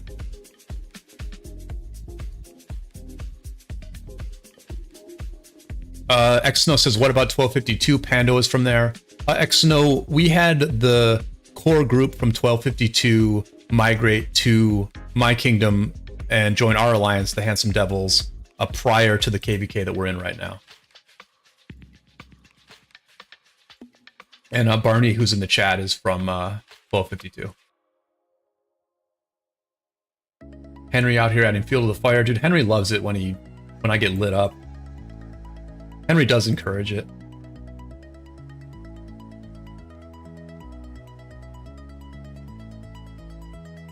Alpha Q24 says, I say leadership is generally more experienced in bigger kingdoms, but there are many exceptions. Data is skewed. Yeah, I think in general, the leadership in big kingdoms is very good. But I think it is an inefficient market. I think it's been an inefficient market since the game began. I think it's very hard to like identify who the best leadership teams are. You can't just like how does a recruit assess that a leadership team is very good? Well, they could look at the stars. You know, they could look at the stars of a kingdom and be like, well, I guess for sure this is a good leadership team. But I think it's more reliable for them to say, okay, well, a bunch of other whales have migrated to this Imperium. The leadership team and the kingdom experience must be good. But I think we have seen time and time again that that is not true. I think we have seen many, many cases where the leadership teams in these Imperiums is not that great. And, you know, people go to these kingdoms And then eventually they fight a tough opponent, and the teamwork of that group and just like the general like fighting ability gets exposed like real quick. Now, I don't know if that happened with 1875, but you can't tell me that this is an efficient market when 1875 is being called the next S-tier kingdom. They have very skilled groups from other A kingdoms migrating in, and then they get pushed back to their passes within 24 hours by 2 A kingdoms. You cannot tell me that this is an efficient market where the best leadership teams are in charge of the biggest kingdoms.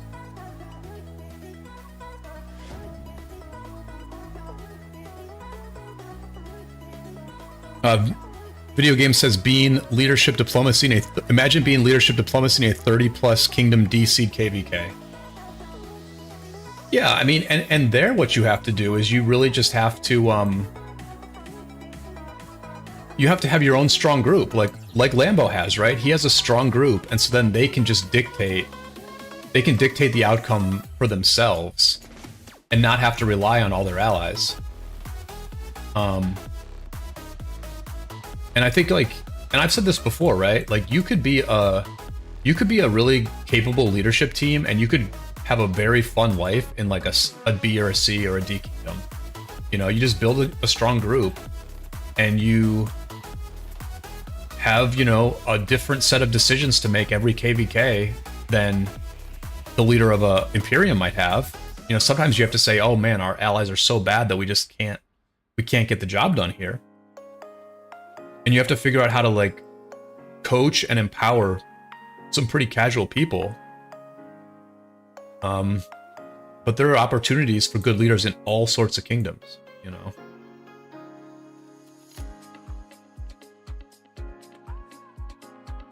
Uh, 1960 immigration done. Yeah, just ticketed players. Yeah, it would be interesting to see. I would love to see the list. I wish every kingdom had to list who they gave a ticket to. That would be interesting just to kind of get a better sense of who like the top players in the game are. Who gets the tickets?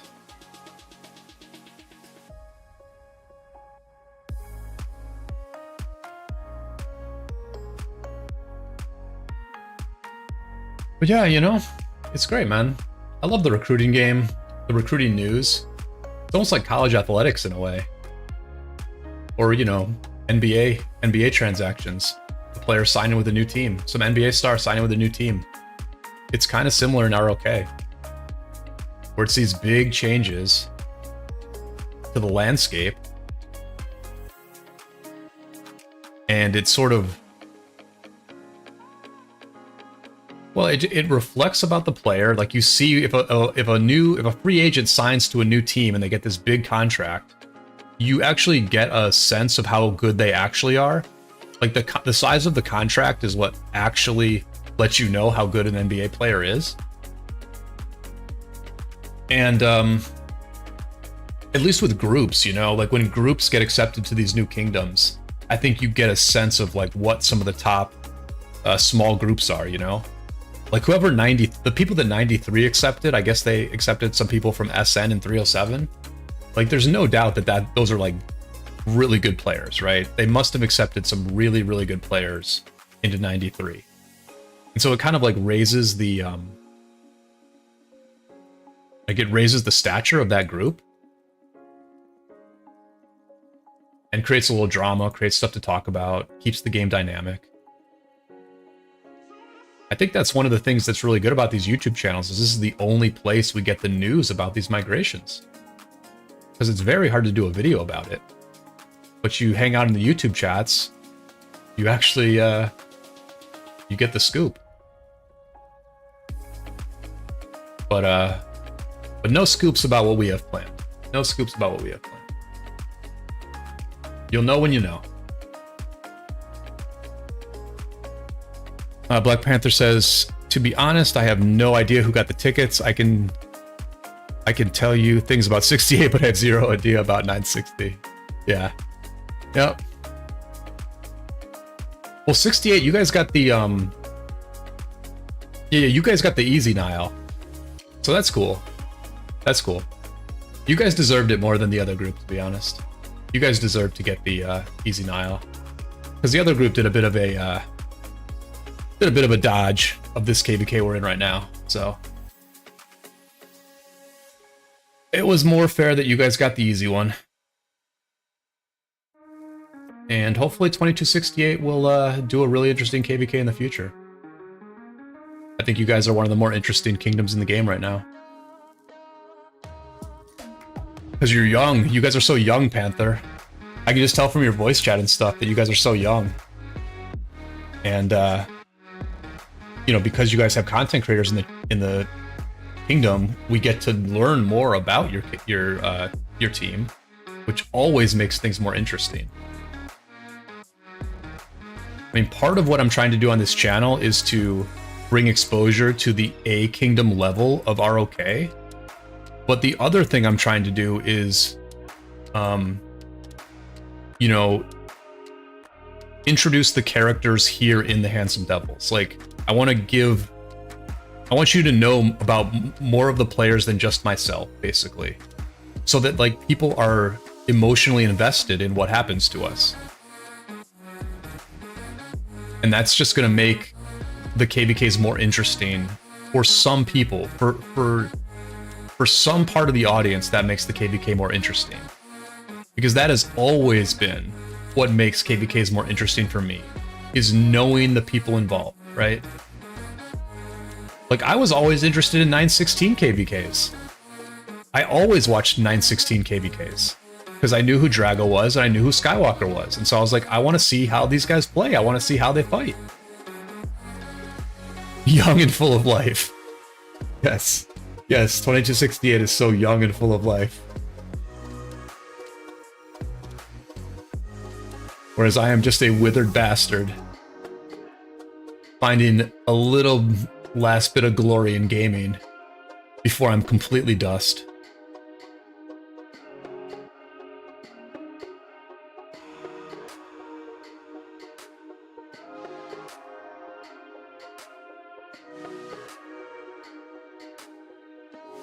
Shout out to Crystal Tech allowing me to stay in the field with these second tier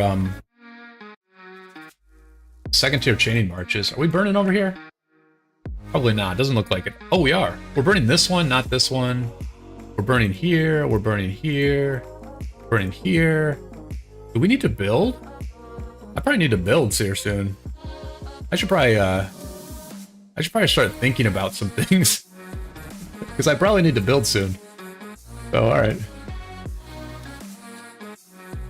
Hen says, I will join you soon. 3 more years, I'll need dentures and a walker. Oh, Henry, I thought you were, like, young, man. You look super young.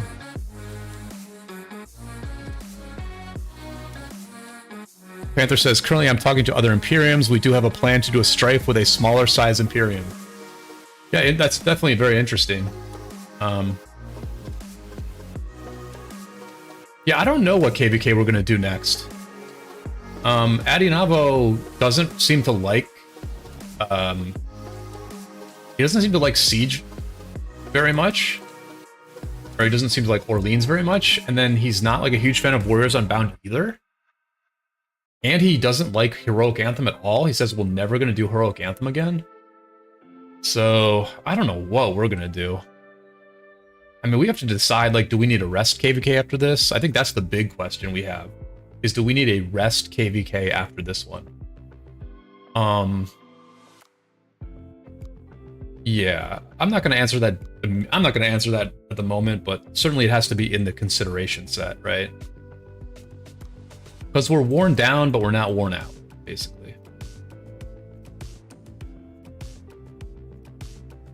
Barney says Nile's a rest KvK. See, Barney, I don't think we'll ever do Nile. I don't think we'll ever do Heroic Anthem. I don't think we would ever do a rest KvK to that extent. But, like, maybe we try to find, like, an easier matchup in Warriors Unbound or an easier matchup in Strife. I mean, that's what's tough, right? We always seek relatively hard matchups. And so we sometimes might want a rest KvK, but then the matchup demands that we have a hard KvK. That happened in our last Heroic Anthem, right? We got matched up against 3 undefeated kingdoms.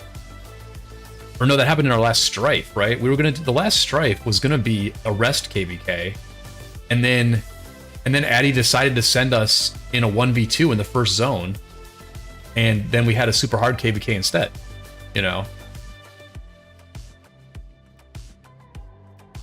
So I mean, for us, arrest KvK is always kind of it's a little iffy.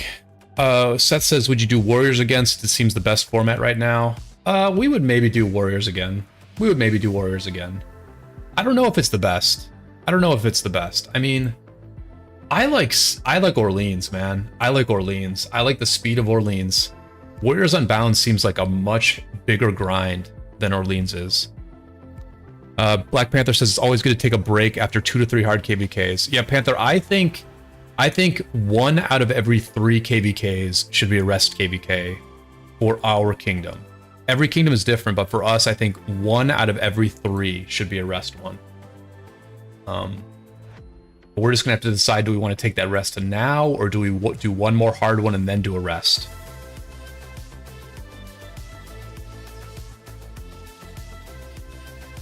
Because we could, in the state that we're in now, not to sound too arrogant about it, but in the state that we are in now, we could do like a non-rest KvK, but then our matchup would just be one where we just have a fairly easy win anyway. And I think that would be ideal, but you just can't predict that. The problem is that when you fight somebody like 1818, when you fight 1818, like, no matter how good you play, if they can wear you out, if they can just wear you out, then they're just going to win regardless of how good you play. And so, even though we don't really need a rest KvK, my sort of improved understanding of the game and my improved understanding of what is tough about fighting these top tier kingdoms is that we have to be extremely well prepared with resources and speed ups in order to compete on the open field the whole time.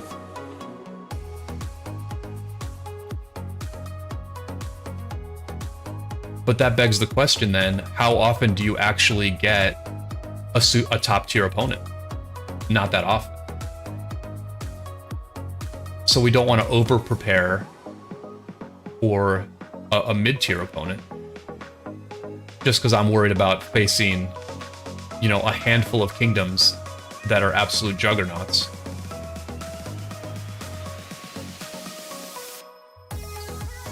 Viking says, Achilles says, how many players in your KD? Achilles, we have about 300. Both of our alliances have about 150. Well, a little bit less. We have a little bit less. I would say we probably have about 260. I would say that both of our alliances have about 130 players, active players. I would say that's about right. So yeah, like 250, 260 players. And Viking says, can you show your imp equipment? And what do you think about the new Civ? The new Civ seems good, right? Isn't it? I wish it were a Cav Civ, but it seems pretty good, right? Infantry health 5%, rally army damage 5%. I think it's hilarious that it's stone gathering speed by 10% when infantry does not use stone. That's great. Lilith definitely knows how to troll the crap out of us, and they've done it once again with stone gathering speed. But yeah, it looks pretty good. Good solid infantry rally Civ. But I mean, the thing is, right? Like, how many people? I mean, so like, how many people are infantry rally leads but not infantry garrison leads, right? Because like for infantry garrison leads, they want this, they want Vikings. And the rally damage is just like so niche. But some people will have to do it, because I mean, obviously Tariq is a good rally. Tariq's Pakal is a good rally. I don't know, I don't think it's going to get used much, to be honest. And then Viking, the inf equipment, sure, I can show you my inf equipment. It's alright, it's alright. My inf equipment is on my Guan. So yeah, it's just this. It's just a full iconic, no crits. I'm probably just gonna leave it like this. You know, I got into this point because I've been a backup infantry garrison captain for a long time. I do have Flavius, and Flavius has a handful of kills, very few. Maybe I shouldn't have built Flavius. Maybe, I don't know. Whatever. He's very good in Warriors Unbound, obviously. Yeah, building Flavius might have been a mistake. Because at this point we have so many garrison, infantry garrison leads. So like Algebra's an infantry garrison lead. HDT, welcome back, man. Good to have you back. We held things together in your absence, but very good to have you back, my man. I hope you enjoyed your vacation in Vietnam.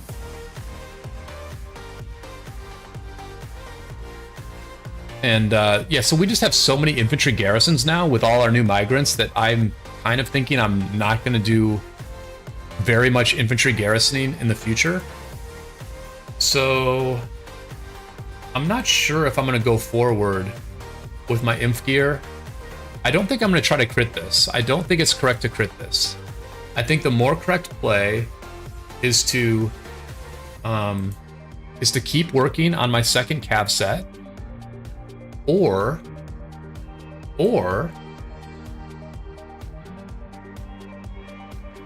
start working on my archer gear, or start building some archer gear that I can iconic. So we'll see. It's going to be a mix of both, basically. What am I going to build next? I'm not sure. Because the war is going to be over. I'm just going to save my materials. I mean, Osiris League is over, the war is over. I'll save my materials for before the next KvK. We'll do a fun crafting stream. And I will decide between now and then what I'm actually going to build. But I think it's going to be a bunch of small pieces. Because I do have extra iconics sitting around. I think after this KvK, I'm going to have 3 or 4 iconics just sitting around. So I need to build a bunch of small stuff. Maybe I'll build like the cav gloves, the archer gloves, the archer chest, and stuff like that. Because I'm all done with my accessories also. I've got 10 accessories, I think, right? No, I don't have 10. I guess I need a couple more accessories. I've got 8. I have 8 accessories, but then I use the march speed on Guan. So maybe I need one more accessory, maybe? Maybe like another horn? A horn for Boudica, maybe? But Algebra says, I think Viking is better for garrison than Greece. Yeah, exactly. I agree. Seth says, if there's no crystal tech, I can always lead both rally and garrison. Haha. I mean, Seth, I'll say this, man. I will say this. I bought 2 Mountain Warfares and the pop-ups, right? So I spent, you know, roughly $500. I'm only 6 of 10 in improved morale. I'm only 6 of 10. So I am missing 6.5% of damage. And my armaments are quite mediocre, right? I have very mediocre armaments. I have not spent a lot of money on them. And I mean, I'm taking doubles, bro. I mean, I'm just taking doubles. Like, this is a big whale right here. This person's cav armaments are sick. She has really, really good cav armaments. Let's look at these stats. Let me look at these stats, actually. Okay, I have more all damage. I guess I have to take this back a little bit. Well, I don't know. I mean, this is weird, because she said she had all damage on her armaments. What did she say? She said she had like 3% all damage on her armaments. Anyway, let's look at the stats here. So they're ahead by 34 in cav attack, 32 after defense, and then I have them crushed in health.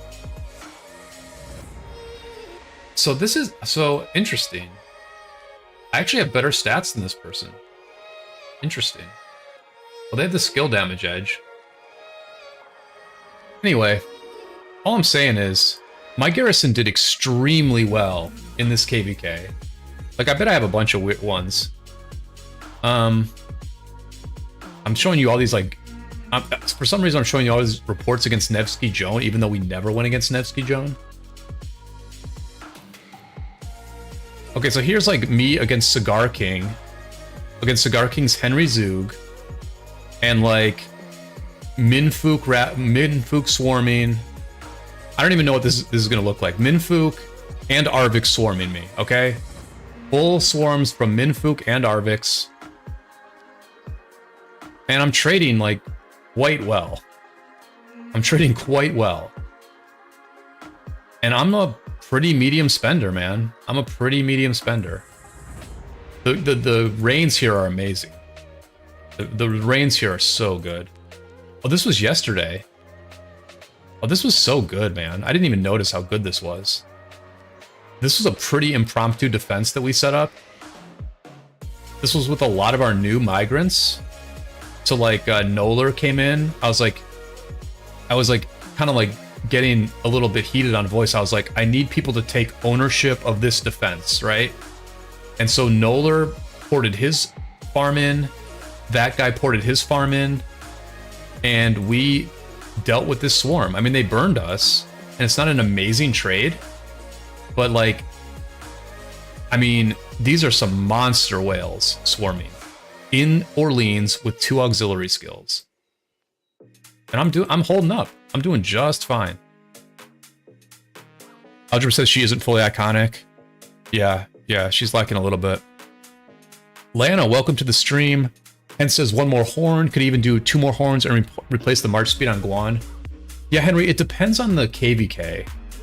I'll say this. I loved in this KvK that all my marches moved at the same speed. That was amazing. I think that helped me an absolute ton in the open field. I think I am underestimating how much it helped that my Boudica moved at the same speed as my Nevsky Joan and as my XY William. And that my Attila Takeda, because I used all tier 4, moved as quickly as those marches as well. And I did that mostly by putting speed. I mean, so I put some speed on the Guan, and then I put a lot of speed on the Boudica. Instead of using Thutmose, I need to fix this, obviously.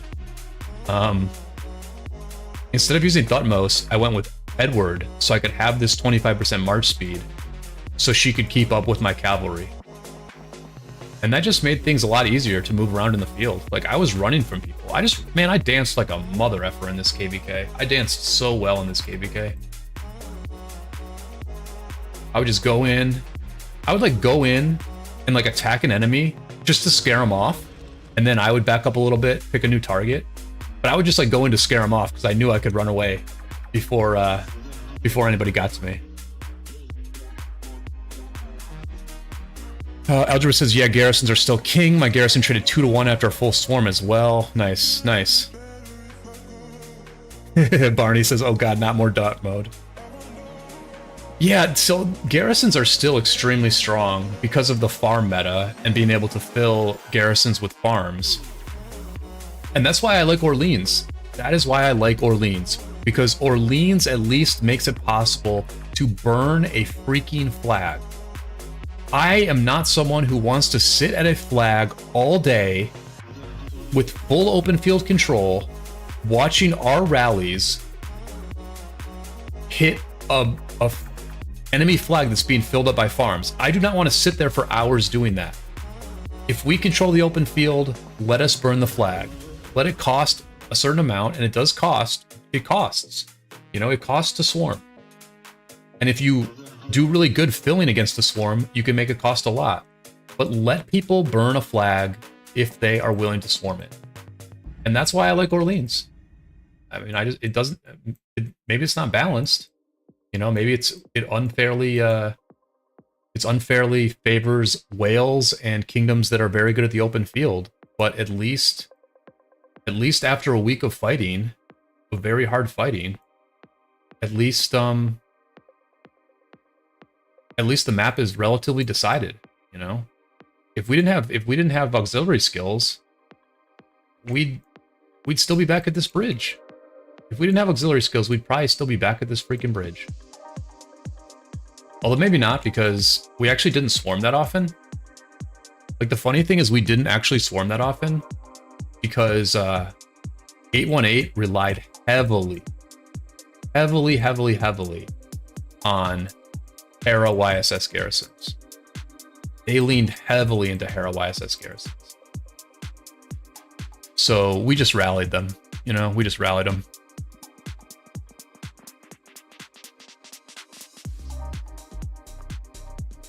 All right, let me transmute a couple things here. What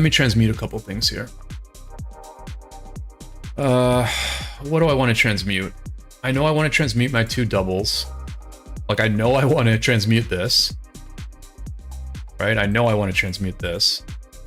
I'm not going to do a lot because I have not thought about this. I have not planned this out at all. But I know I want to transmute this at least once. So let's just do it. Uplifting. Incredible inscription for garrisons. Incredible. But everything else on it, oh, and this is decent too. But it's just not as good as my current garrison armaments, so I haven't been using it. But we just want cav stats here. We want cav stats. Oh, he's not in the city. Triple cav, let's go. Yeah. They gotta hurry up and get home. I do have another one. I do have another double that I can transmute. Where's that? Am I even using that one? Here it is. Okay. Yeah, I'm not even using this one. So galloping, march speed, and vitality health. A couple of really nice inscriptions here. Really nice. Great open field inscriptions here. But nothing on the rolls. I mean, it gives more march speed, which is kind of interesting, but obviously we will transmute this one again. So okay, so it still costs 1 if we're just doing the whole thing. So we can roll this a few times at least. Well, more archer march speed. I guess this is better, but I still don't like this. Okay. Hello? Okay. Okay. Okay. Obviously I will replace this, and it's a pretty good armament. I mean, 5.3% of health is like pretty good. Plus you get a little march speed. I'm gonna leave this for now just because I have to look at my stuff. You know what I mean? I have to just look. I have to look at what I have. And I don't want to bog the stream down with that. But all right, that's a little bit better. It's a little bit better. Let's see. Algebra has. I have a double inscriptions that's triple cav. I don't know if I want to roll it. No, you'll eventually build a cav march, Algebra, right? I mean, of course you will eventually build a cavalry march. Like that's the whole meta of the game is having a march of all troop types. Oh, and let's see. I'm reading them back a little bit. Seth says my max budget for KvK is just $60 to $80. Previous owner of the account I'm using now might have spent 50 to 60K USD. So yeah, the equipment are almost crit. Yeah. Yes, I mean, yeah. I mean, at the end of the day, 60 to 80 is better than spending nothing, and I certainly understand not spending more than that on this game. I mean, we were talking earlier about, you know, Panther migrating. Oh, so now I have to build an infantry garrison? Is that the deal? So they're making me build an infantry garrison? Is that what's happening here? I mean, so how much damage do I have after a minute? I have 5% normal attack. So that's like 6% all damage, right? Yeah, no wait, that's 6% of stats. This is another 4% of stats, 10% of stats. Yeah, I mean, this is just a great one. It's a great roll. I have to keep this. I don't know when I would ever use uplifting, but it's kind of, yeah, Algebra, can we trade? Like, Algebra has this for Cav Garrison, and I have this for Infantry Garrison? Like, come on, man. I have to keep this forever, though, right? There's, like, no way I can, there's no way I can not keep this. I just don't know when I would ever... When am I ever in a battle in the open field that lasts so long? Ugh. All right, there you go. There you go. You can still reroll and only replace if you get... Oh, that's true. That's a good point. I could reroll and only replace if I get a Cav armament. Yeah, that's true. That's true. I'll probably do that maybe down the road or something. AOO. You know, Hall, I actually do Infantry Garrison in Archib Osiris sometimes. So that is actually quite true. This could be a very good armament for Osiris. That's probably for a rally, right? It's for a rally or a garrison, but I don't really garrison or rally infantry. We just have we have people who do that better than I do. Well, regardless, it's still a pretty good open field Guan armament, I'm guessing, right? All right, is there anything I can just like definitely re-roll? I could definitely re-roll this, right?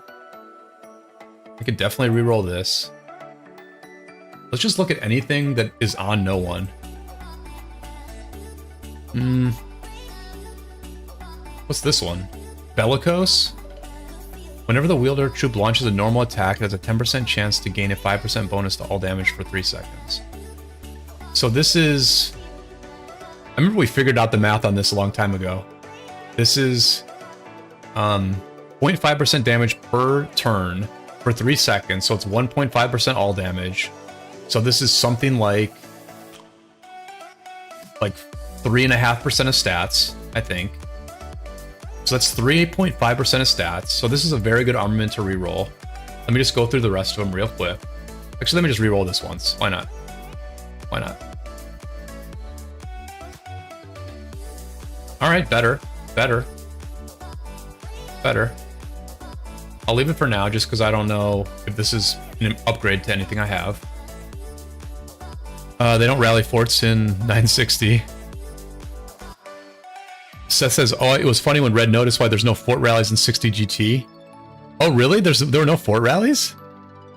Sort at the top by Inscription, okay.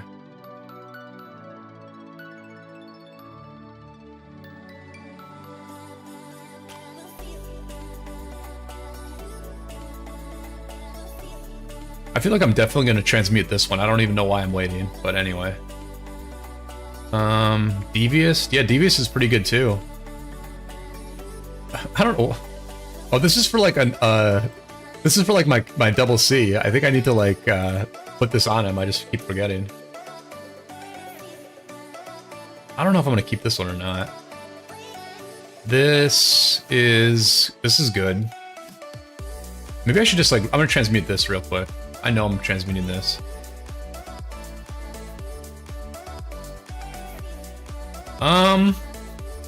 Definitely better. Definitely better. This is fun. Man, these transmutes are fun, man. I love this gamble. I'm definitely getting the dopamine hits here.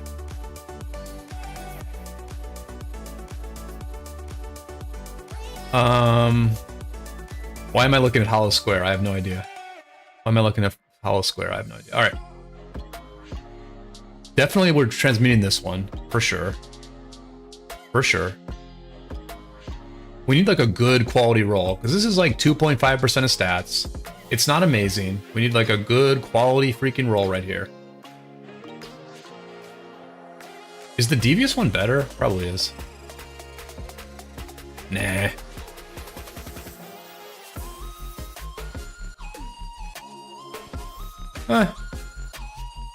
I know this is not good enough for my Boudica, but I'm just replacing it anyway, because why not?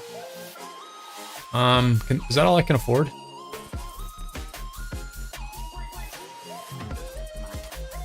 Let me recycle a couple of things real quick. so I can get at least one more of these.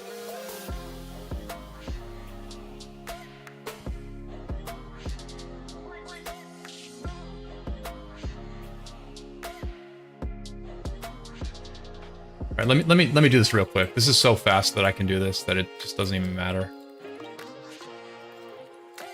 I got the bug now. Got the bug.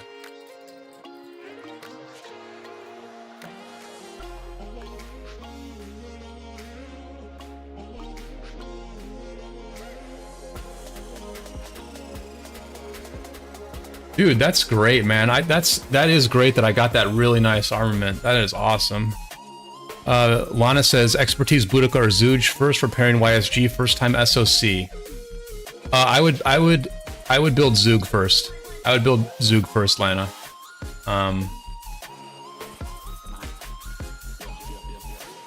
For what reason? Because I think the Zoog YSG march is a stronger march than Boudica YSG. It's slow. It's a slow march, but like you just have to sit there and do damage, right? You might get caught from time to time, but I'm guessing it's going to be a pretty fun march to use because you're just a sniper.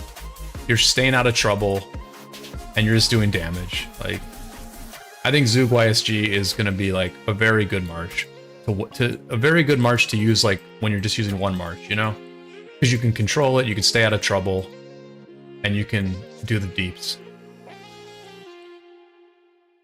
Video game says, I think I may leave my Zoog 5551, work on Boudica 5501, and save for the new Cav.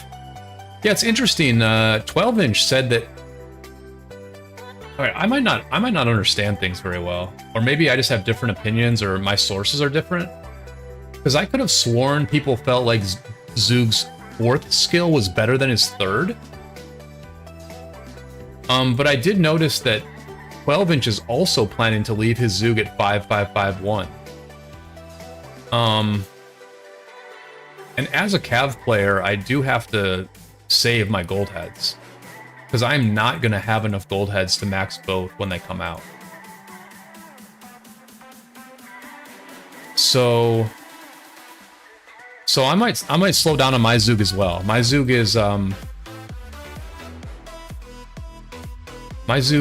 5543 because I didn't lock it. I thought the 4th skill was better. And I'm not going to read through this right now to figure it out, but I just could have sworn this 4th skill was better. Like, you're adding to the damage factor,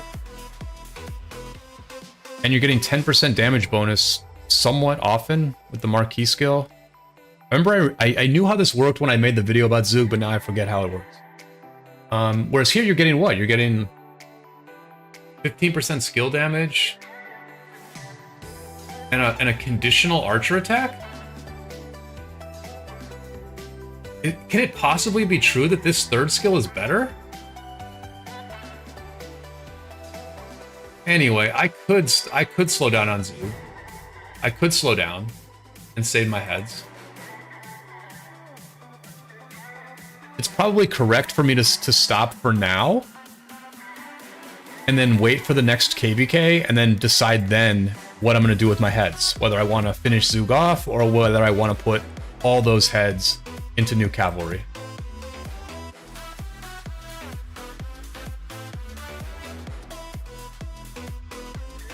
Alright, we got most of these. Let's roll a couple more here.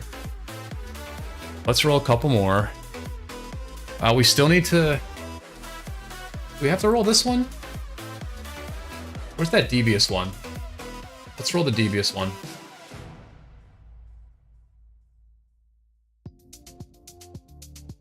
Let's roll the devious one.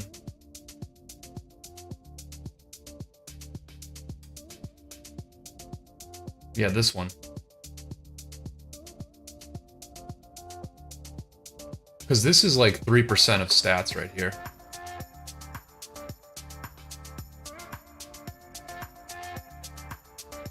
No.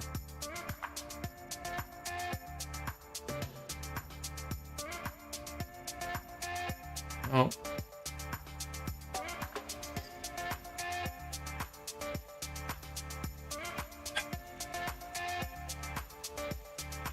So the 10 lifetime rolls is like a pretty big deal, actually. Kind of crazy.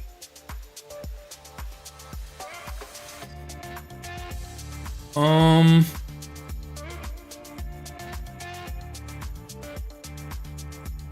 think I want the Cav health instead.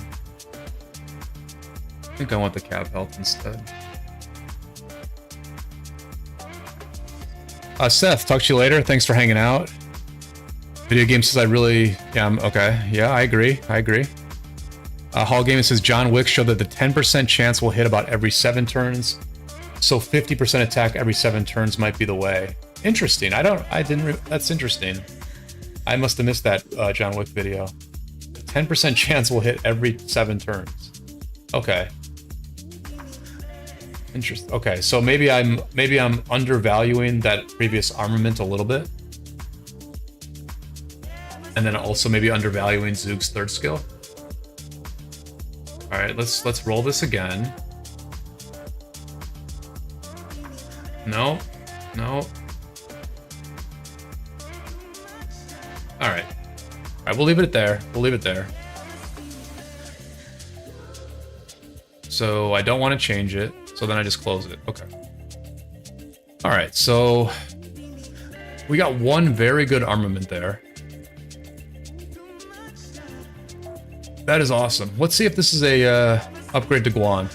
Let's see how much of an upgrade this is to Guan. Gotta remember what slot that was in.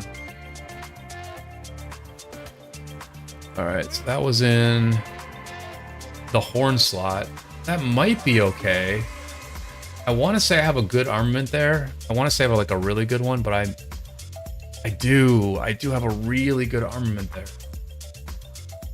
Bummer.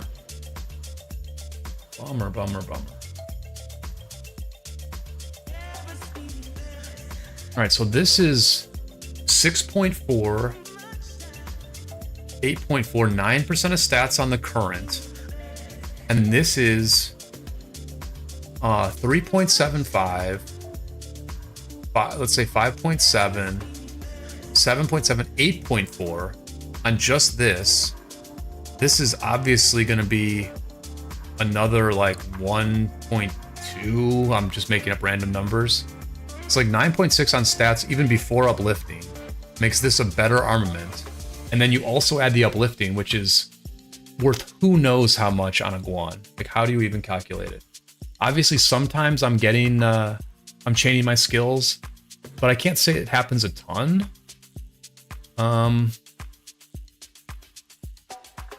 But I mean, obviously it's an upgrade, right? Obviously it's an upgrade. And then we can go to Flavius and also upgrade the Flavius, right? We can also upgrade the Flavius.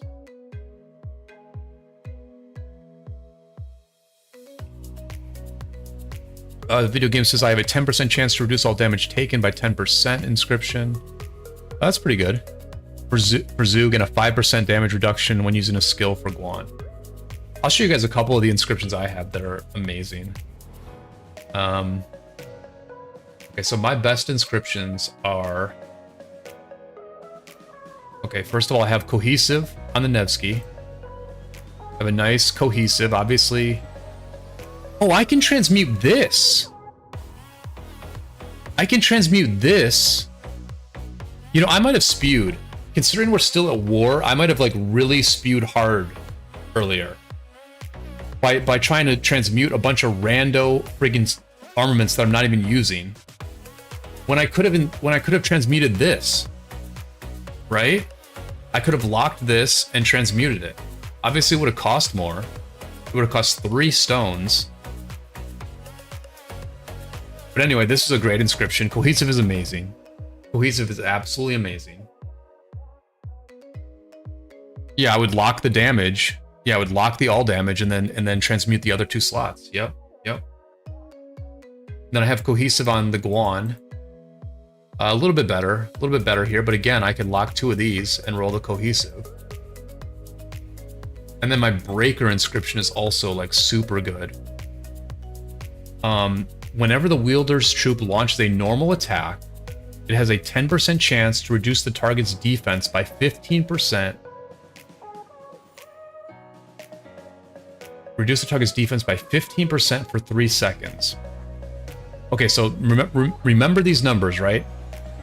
10% chance, 15%, 3 seconds. 10% chance, 15% defense, 3 seconds. Now look at Mora's web. 30% chance to reduce by 4%. So the debuff on my inscription is better. Now granted, and it lasts for the same amount of time. Mine has a cooldown, this one doesn't. And this one stacks. It stacks. But I feel like my breaker is like only slightly worse than a freaking Mora's web. So I feel like that's a pretty great inscription also.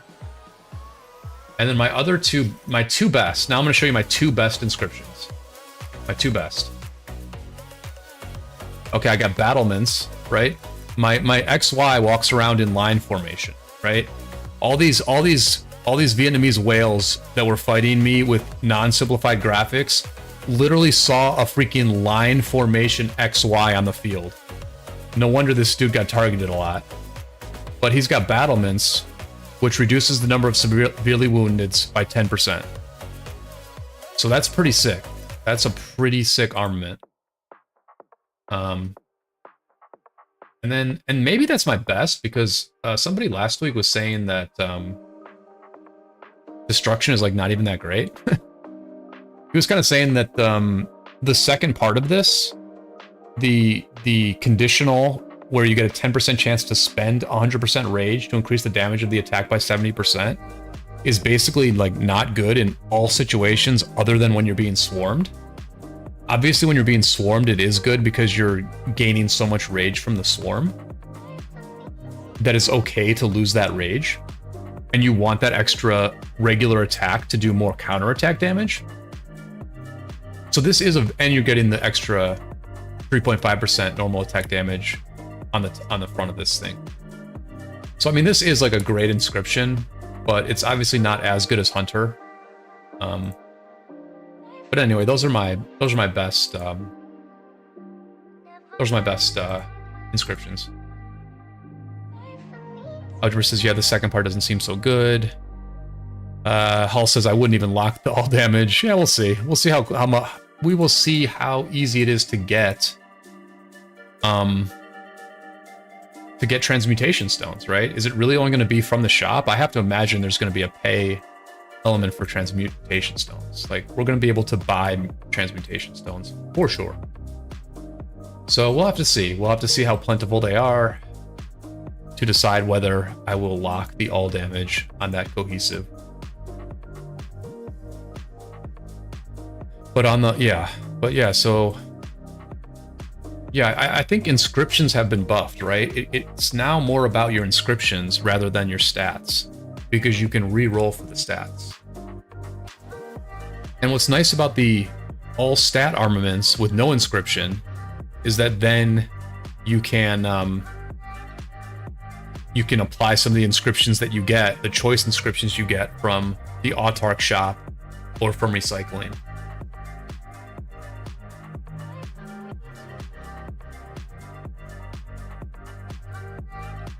This is great. I've been able to sit here and live stream, which is absolutely fantastic. And I've been able to chain barbs. And I love how I never know where we are on the map. And the rest of the team has been making some great... Oh, do we need to build here? We do. All right. I need to build. Oh, we're already burning them. How are we burning them? Oh, they have a flag here.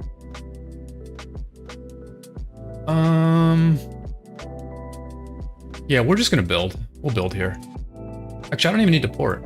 I don't need to port. Let me call this.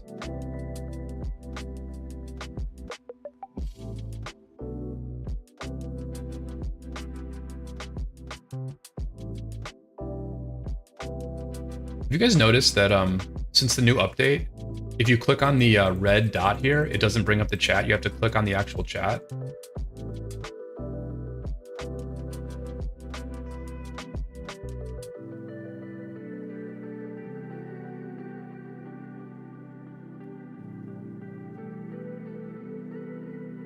What, I guess do we want to go here? Do we want to go here? I guess we do.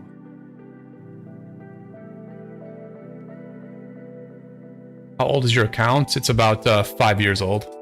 Hello, is Jan Ziska a good Cav garrison or is Jadwiga better? For city garrison?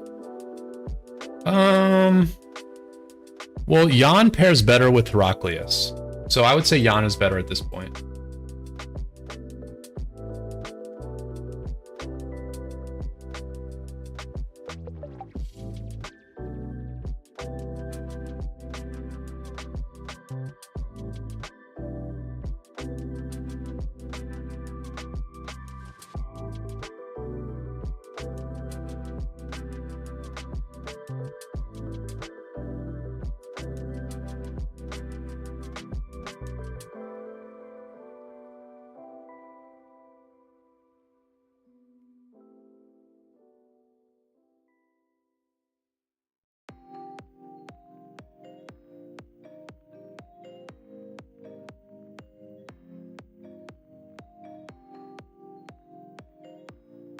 One second here, I'm gonna do a little stuff on my ult. Maybe I should port here. Maybe I should. Really no reason not to port, I guess, at this point. Put my good gear on this dude.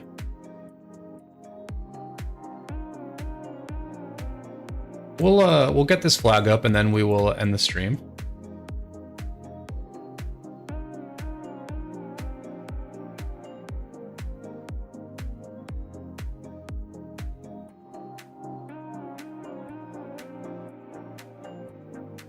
Dude, the chat is so... I'm clicking all over trying to open the chat.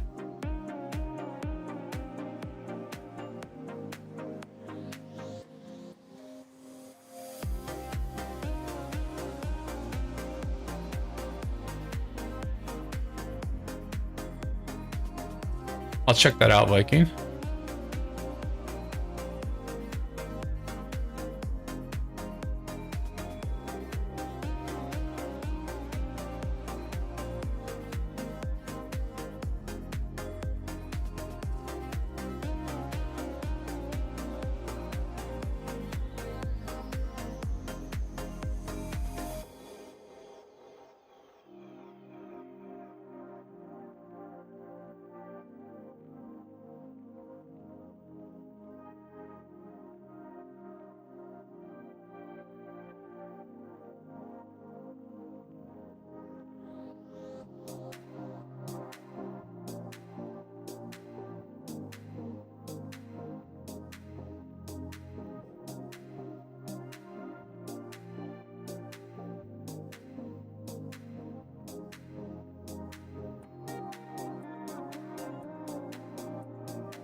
Now we have to remember to click this garrison building after it is built button.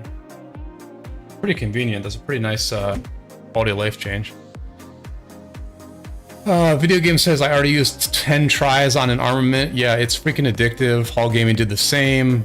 Yep, we're hooked on a new drug, guys. We're hooked on a new drug. Houdini says, if I don't have any garrison and pure cav commander, should I just go Heraclius? I'm main cav. If I don't have any garrison and pure cav commander, should I just go Heraclius? Houdini, I probably would, yes. I would go Heraclius first. Because Heraclius is so versatile, and I think a versatile commander like Heraclius is going to have a longer meta lifespan than a commander like Jan. Like, at some point they're going to come out with a new cav garrison that's better than Jan. Whereas I don't know that we will get a better Heraclius anytime soon. It's just in the same way that YSS stayed relevant longer than virtually any other garrison commander, right? I think Heraclius will stay relevant for a very long time, just like YSS did.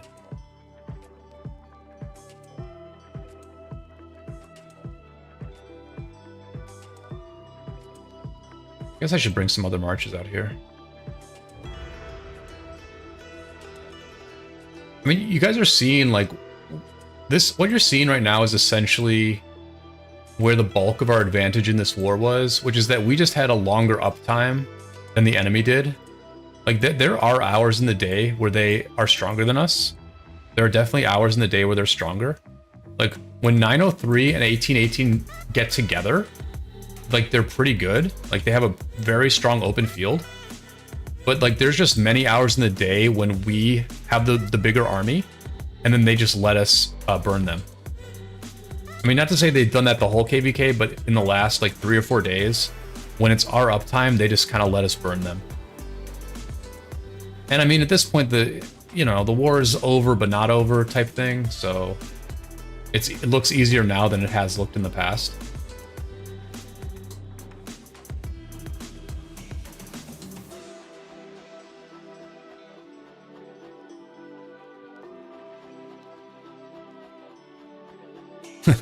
Thank you, Barney.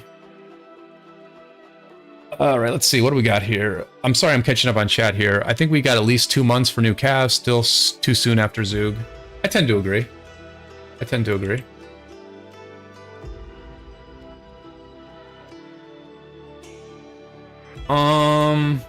This... What is in here right now? Can I swarm this? Nah. We can wait.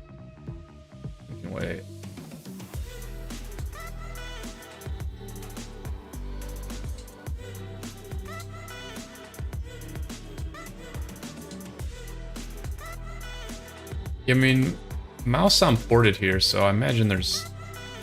Ooh, that's a tough swarm. That's a tough swarm.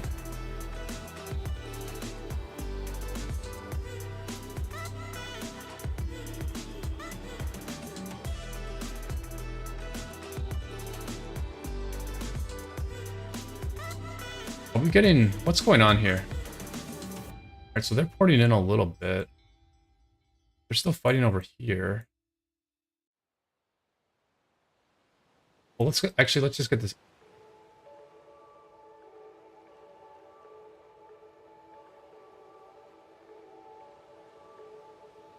So they're rallying us? I'm sure they are.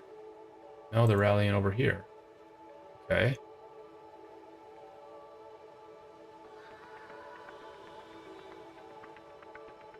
Let's see here.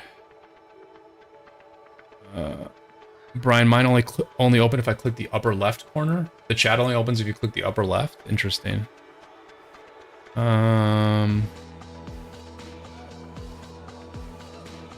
Video game says 98% of players aren't garrison leaders, so I would just focus on the field marches, not to limit yourself.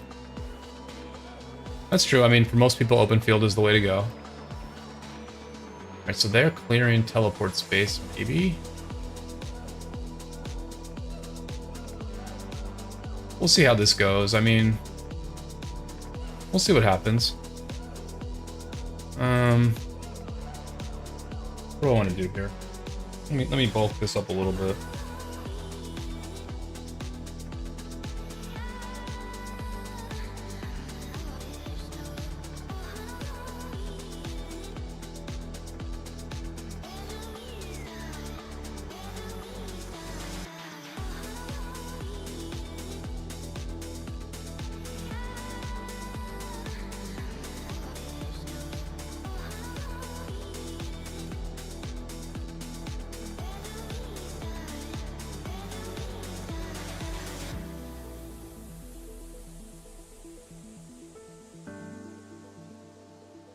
Just doing a little operation here. Operation Build a Flag.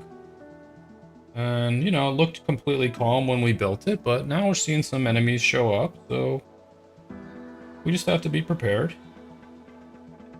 Just Looking a bunch of chests on my farm, so my farm can leave his current alliance and get into this one. And be ready to fill this flag a little bit.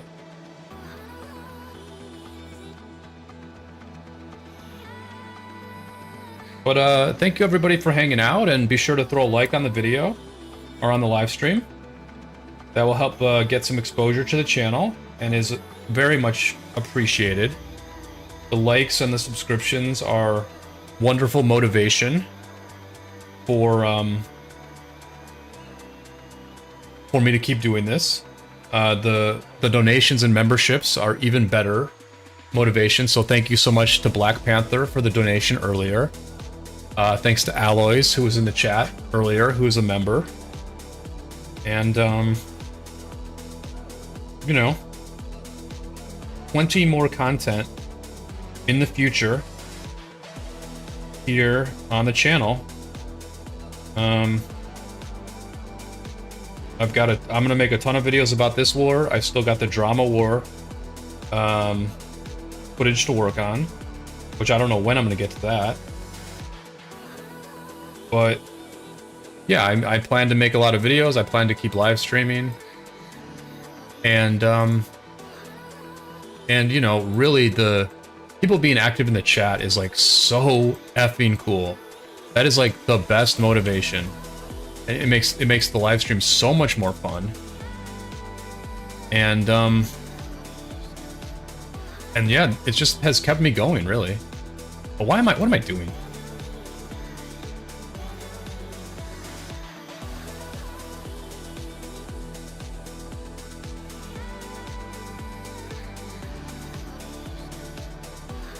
Half the reason to build some of these flags is like we need more teleport space at this fort. It's like brutal. It's actually brutal how little teleport space we have. I shouldn't have even switched alliances. I should not have even switched alliances. Video games, thank you so much for the donation. Thank you so much. Alright, so this is popping off a little bit. They're scouting it. They rallying it? No, they're rallying the other one.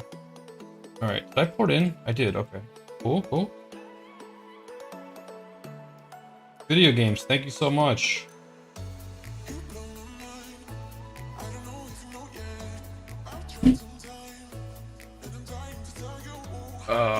Okay, I'm tripping, obviously.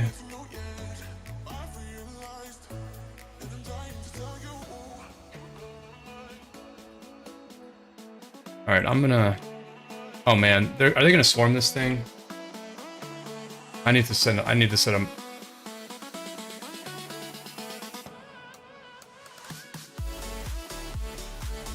Alright, yeah, try to get back out here, guys.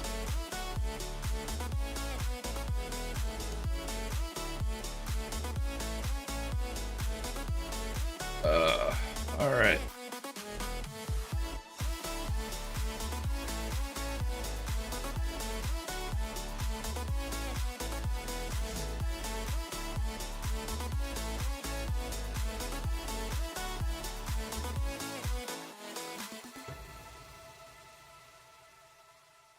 I mean, this is what's tough about fighting versus whales, right? Like, they just needed 2 people. They just needed 2 people. And, this guy's lost a lot, hasn't he? Not a ton, but he's lost some. So, I mean, like whales only need 2 people, and we need, like, 4 people, 4 to 5 people to deal with them. In the open field, at least. Obviously, they can't kill a rally over here, or else they would have rallied it by now. But, it's just one of those things, you know? Having open field makes you more explosive. You're just more explosive. Whereas we're a little bit more plotting. Yeah, I mean, this is... You know...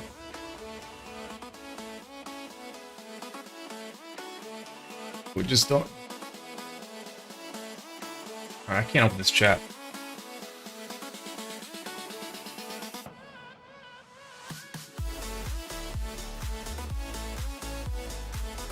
Fuck.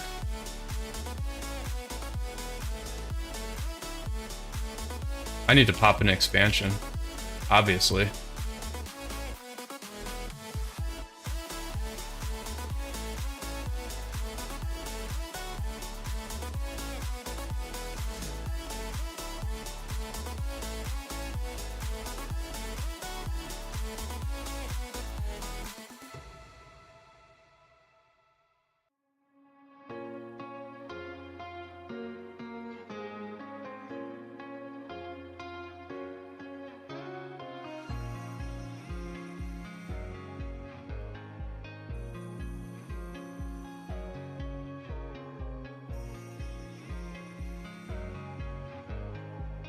I mean, we just need to get the,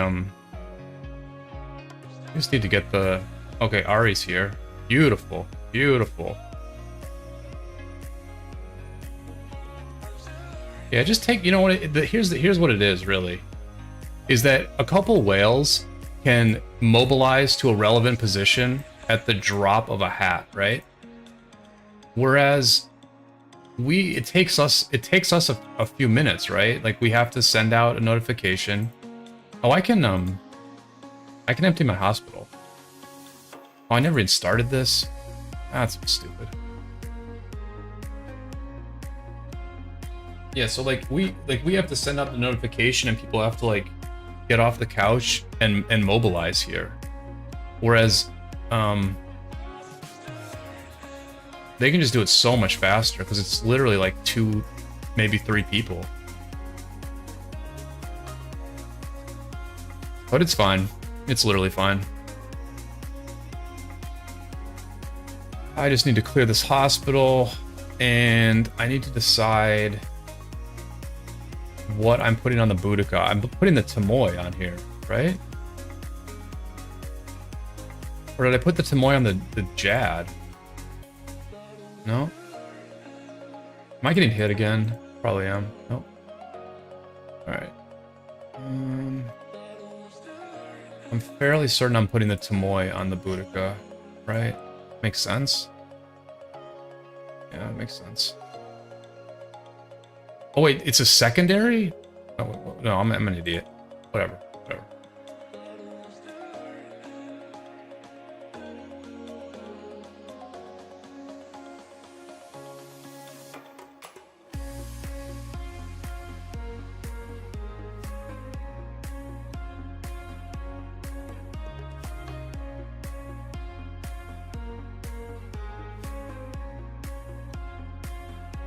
Yeah, so we're fine.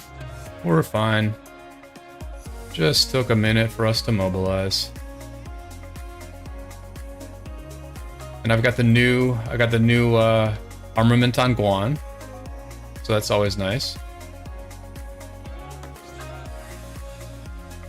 Barney Egg says, good chill stream, dude. Thank you, thank you. Thank you, Barney. A video game says there's a new setting in the settings that your marches don't return after a fight with a player. I don't know how helpful that is, though. Yeah, I was thinking about that, video games. I think it's helpful for some people. I don't think I will use it, because I'm just constantly moving around. I'm constantly moving around. So sometimes I want to retreat, right? Like, there are moments where maybe you're like doing a bunch of different things. Tesh, welcome to the stream. Hello to you.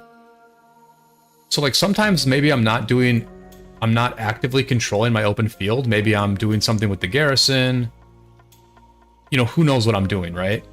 And in those cases, when I finish killing an enemy, and so then my marches like walk away from the fight instead of getting pulled out of position or being out of position, like that's actually helpful to me.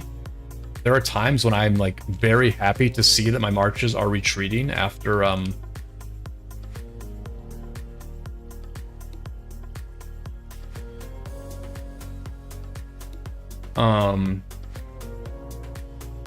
that I'm very happy to see the retreating occur. So I think I'm gonna leave that off personally, but it is a nice quality of life change.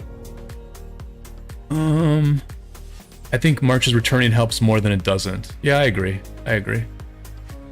I agree.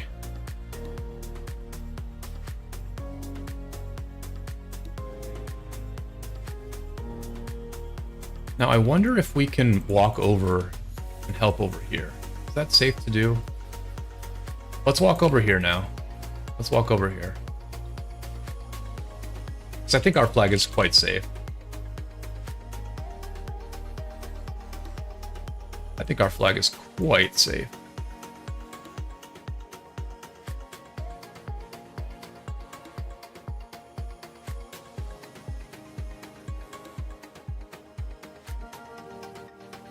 Okay, so they're building a new flag here.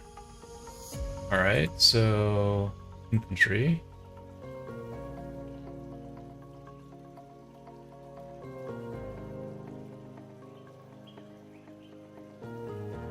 I mean, again, like these are just this is the exact same two players that were chasing us at our flag. It's just a whale. It's a whale with like 6 or 7 marches, and they can do a lot. They can do a lot. You know, but you show up with numbers, and then they can't do anything because they don't have a team behind them to rally anything or defend anything. The garrison one is nice though. They stay after the flag built or something. Yeah, the garrison one's super nice. Super nice.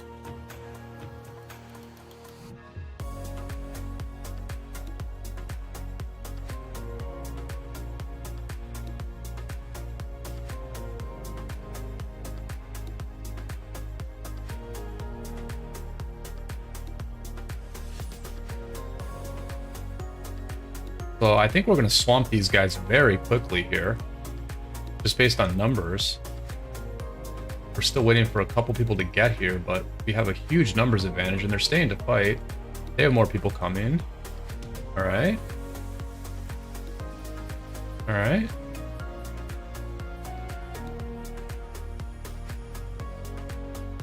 Dead.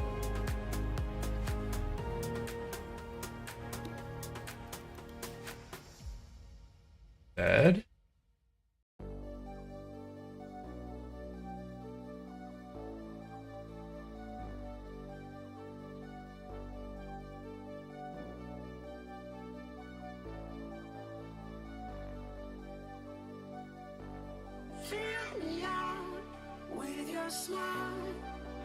I generally just follow what's happening by looking at the sad faces.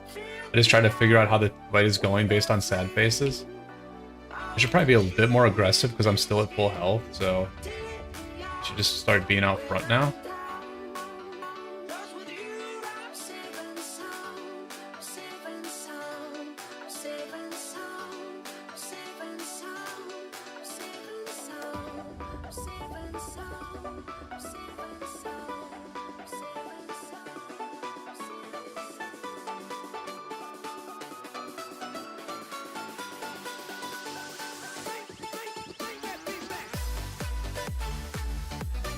Oh, Mao Sai Lam is here now. All right. Always good to put some damage on old Mao Sai Lam. So as soon as I leave dot mode, obviously you see I get pulled out of position. See, that's why I stay in dot mode. I was trying to give you guys better visuals, but I'd rather just play semi-flawlessly. Whatever. Whatever. Try it again. Let's try it again here. Disappeared. Disappeared. Mao Sai Lam pulled me out of position because Mao Sai Lam is like a really good player. But that's fine. That's fine. Now I need to put my Nevsky back in. You just chill for a second and put the Nevsky back in, or the whatever, the Yan back in.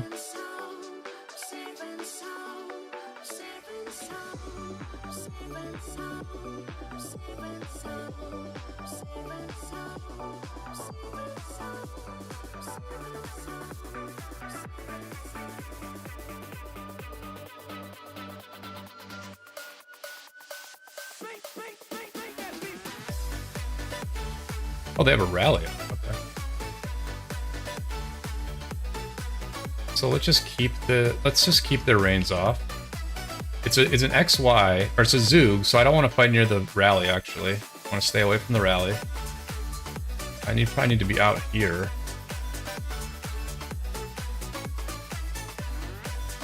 Alright.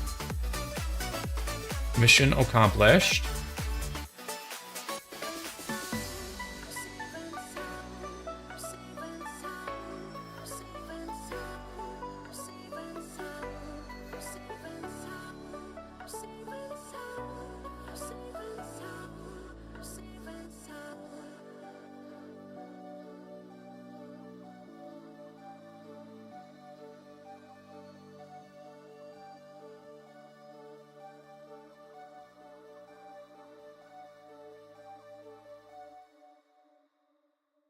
All right, I think I'll refresh. Keep the Guan here.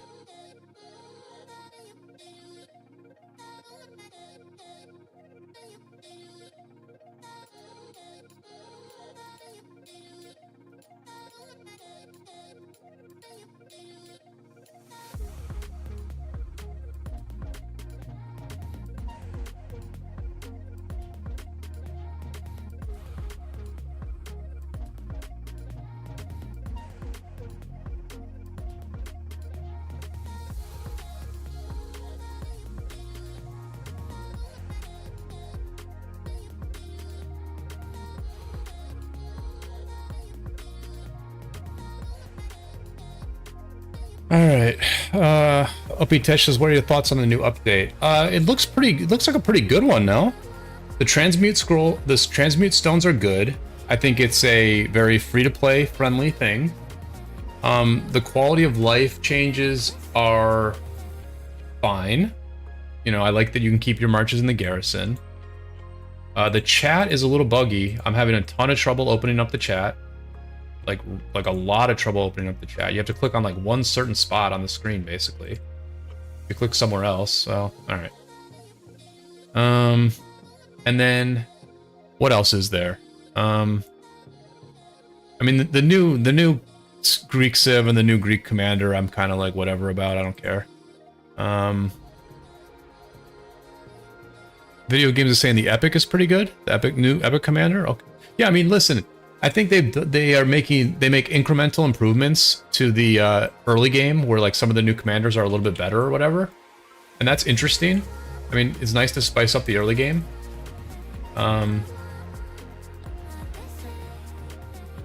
You know, and that's fine. I'm trying to think about what else got changed. There's the new KvK format where you can where it's both a new map and you can like launch a counter rally as soon as it fills. I mean, look, I don't know. I think on paper garrisons and rallies are pretty even, but I think that because everyone has so many farms, like every top tier kingdom in this game has an absolute shit ton of farms, and I just think that makes garrisons have a very significant advantage on rallies. So I don't think you need to buff up garrisons with instant counter rallies. But that being said, like, it makes open field control a little bit more important, because like if you have open field control, then you can swarm the counter rally down relatively quick. Well, I guess if it's a Tariq Pakal counter rally, you can't do that. I can't say I like that change. I can't say I like the counter rally change.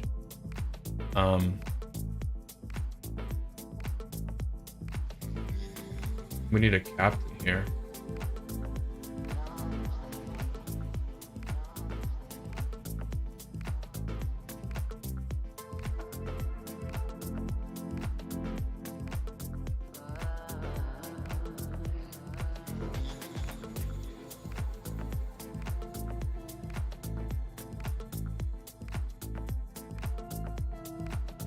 Are they rallying this? Not yet.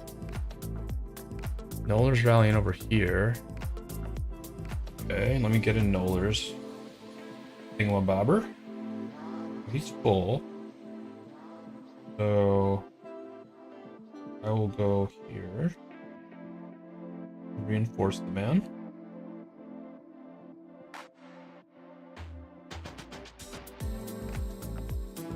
KvK 1 power creep. Yeah, I mean, a little power creep is okay. No, chat was fine for me before the update. Video game says I opened like 400 keys on farms thinking the new commanders were out. I was going to use the Epic as a cheap garrison just to have something. I unfortunately opened all my gold keys about 2 weeks ago. I was trying to get Thutmose heads for auxiliary skills, and I got barely any heads, and now I don't have any gold heads for the new commander, so I kind of butchered the gold key thing.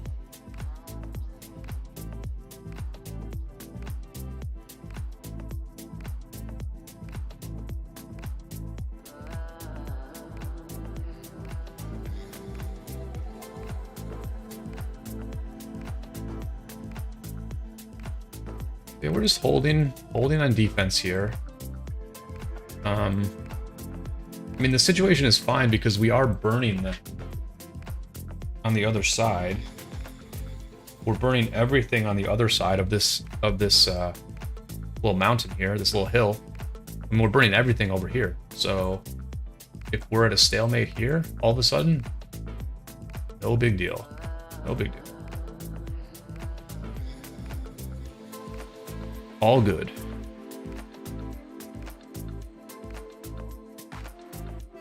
Video game says, although I don't trust it until I see it happen in game. Did you see Omniarch's video about Charles Pyrrhus beat Nevsky Jones in the battle simulation thing? I did not. I did not see that video. I saw the thumbnail. I mean, I think Omniarch said that Dido Hera was like insanely OP, right? Which, I mean, Dido Hera seems quite good, but I don't think it's like insanely OP. No, that's interesting though. I mean, I don't know. I don't know what to say about that. I'm just gonna wait. I'm gonna reserve judgment until I see it in the game. But it's certainly, it is interesting. It is worth noting if Charles Pyrrhus beat Nevsky Jones. I mean, what would Flavius Pyrrhus do then? Chris, welcome to the stream. Hope you're doing well.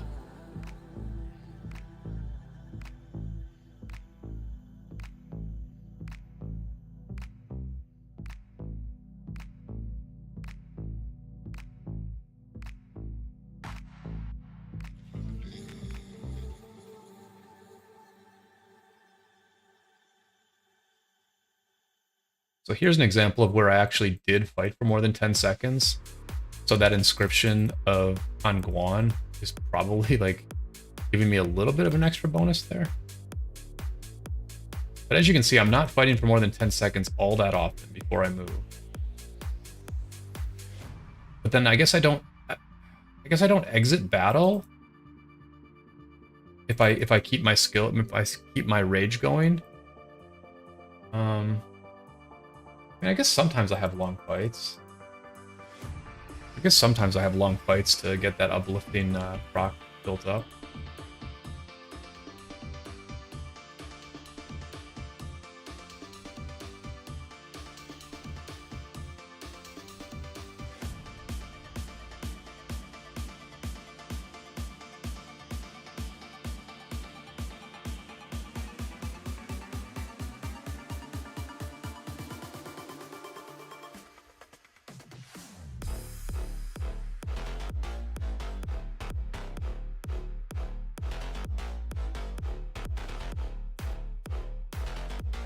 Oh, so Essie's here. Essie's another top contributor for sure.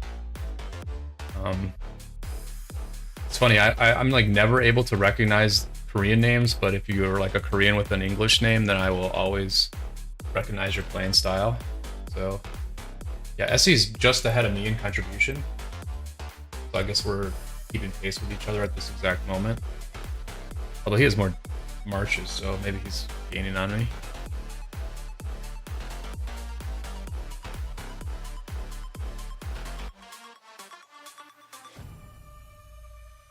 Somebody's going in balls deep here. They lost one and Fook lost one.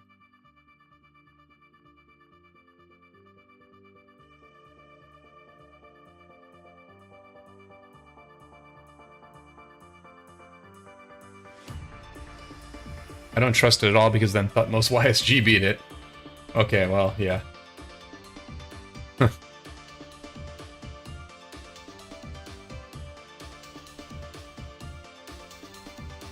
I mean, I will say this, based on fighting for the last week straight, the game seems pretty balanced at the moment. Like, nothing really seems OP. Henry Zug is a fantastic rally, but that's because of the AoE damage it does to the open field around it. It's not because it gets an amazing trade against the garrison. It's just that how badly it murks the open field near it that makes Henry Zug so good, right? So if that's the kind of thing that's OP, then I think we're okay. Archers are definitely super strong. Like the only thing that makes Dido not that OP is that everyone wants to save their archers for the rallies, and like you're just better off using like cavalry or infantry garrisons because those rallies are weaker. And I'll also say this, man, Tariq Sargon is a pretty good rally. Like Tariq Sargon is a good freaking rally. I will show you guys some reports. I appreciate everybody hanging out in the live stream, making it this far. So I will give you a few reports of things that I will show later on in actual videos. Because, I mean, I just have the data. I have the data on so much, like, interesting stuff. What am I looking for here? Oh, did I save these? Did I save these? That's not it. I mean, that's an interesting rally. It gets swarmed, it holds on. It loses by a little bit here. Maybe I don't have it. I might not have... You know what? You know what it is? I don't have it. I'm sorry. I have it on my alt, and then I recorded it. But anyway, I mean, Tariq Sargon had some very nice trades against Dido Hera when it doesn't get swarmed, right? Silva from 1718 was very busy, put in a lot of work with the Tariq Sargon rallies, and Silva had some very good trades against basically all the garrisons when it was unswarmed, when we kept the rally full.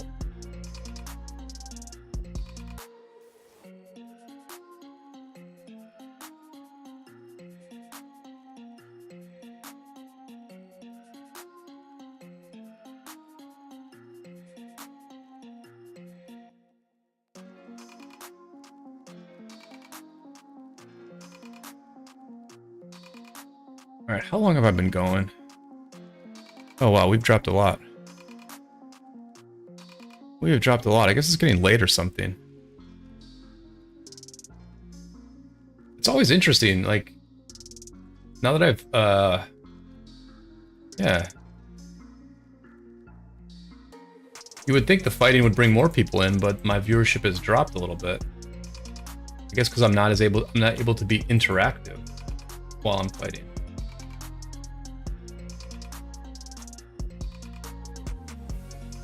Yeah, let's do another fight, and then I'll probably call the stream. Well, let's do another fight.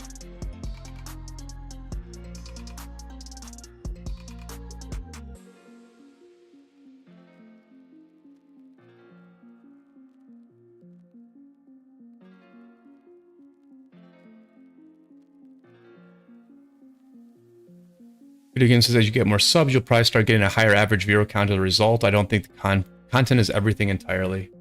Oh, that's definitely true, Video Games. I'm just saying, like, once I started fighting, like, maybe 10 minutes ago, like, my viewership dropped a lot. Like, I can see it on the graph. It's like, as soon as I started fighting, the viewership dropped. Which is, you know... Which is weird. I'm surprised. I'm just surprised by it. Like, even on my streams in the last week where I was fighting, I didn't really get higher viewership than when I'm just hanging out, barb chaining, and talking to the chat. Like, the viewership is basically the same. Which is just interesting. I wouldn't have expected that.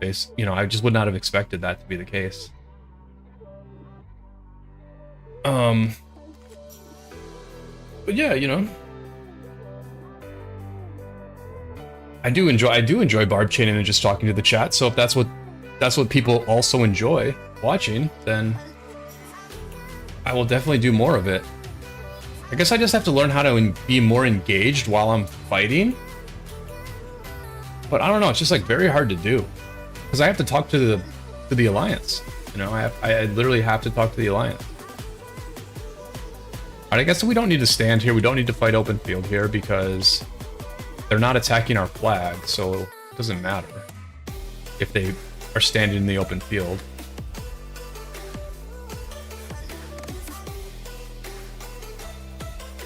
Oh, and I missed the fight over here. Alright.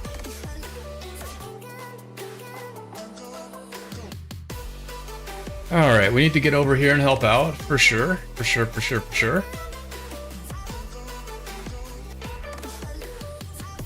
Ooh, my movement here was not good. I should be here for this fight.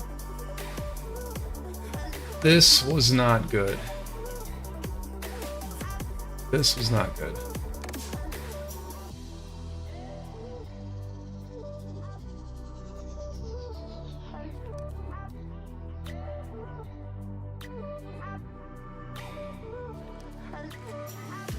Damn.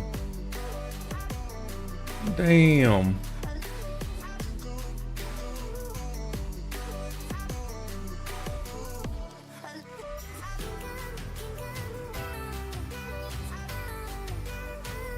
Sorry, I'm just sitting back for a second. I got like a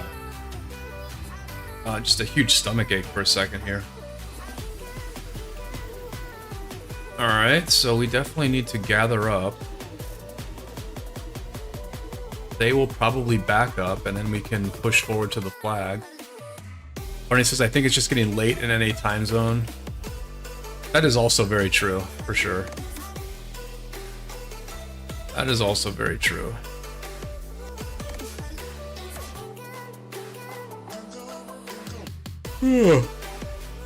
Even I'm tired. Even I'm tired.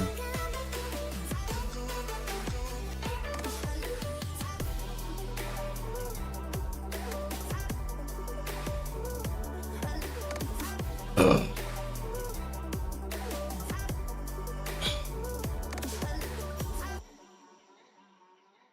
So we started this war on July 4th, and now it's the 11th. So we've been fighting for 7.5 days.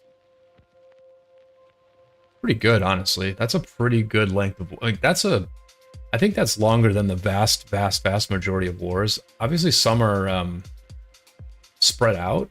Like, you know, you might fight for 2 or 3 days, and then one zone gets conquered, and then you fight later on in another zone. We've been fighting for 7.5 days straight. I'm sure we will continue to fight up to Kingsland and through Kingsland. We're likely looking at about a 10-day war, 10 straight days,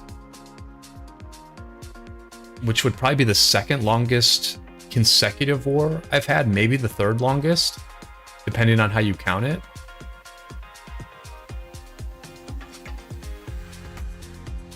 And everyone's doing a good job. Everyone's really holding up. We've had good activity the whole time. We've had people on voice chat almost every day.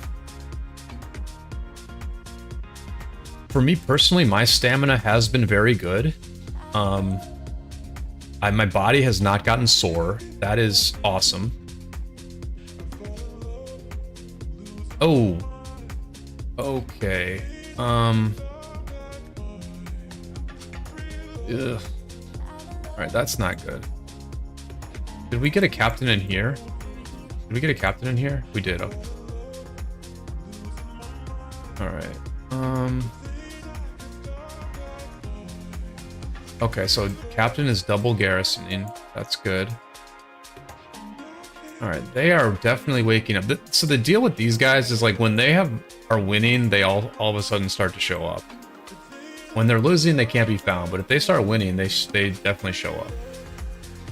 And so that just makes them dangerous. Like, they're just a dangerous group. Sell your soul to the devil and make a how to get gems quickly video. Man, if I knew how to sell my soul like that, I would do it. I would do it. I'm either too smart or not smart enough to know how to make those videos. I really don't know which one it is.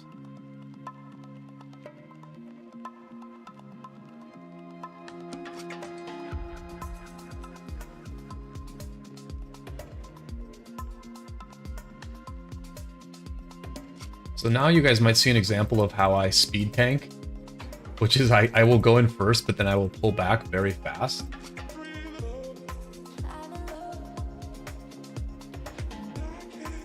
We have to push up. I don't know why my team is not pushing up here. We can't let them just stand.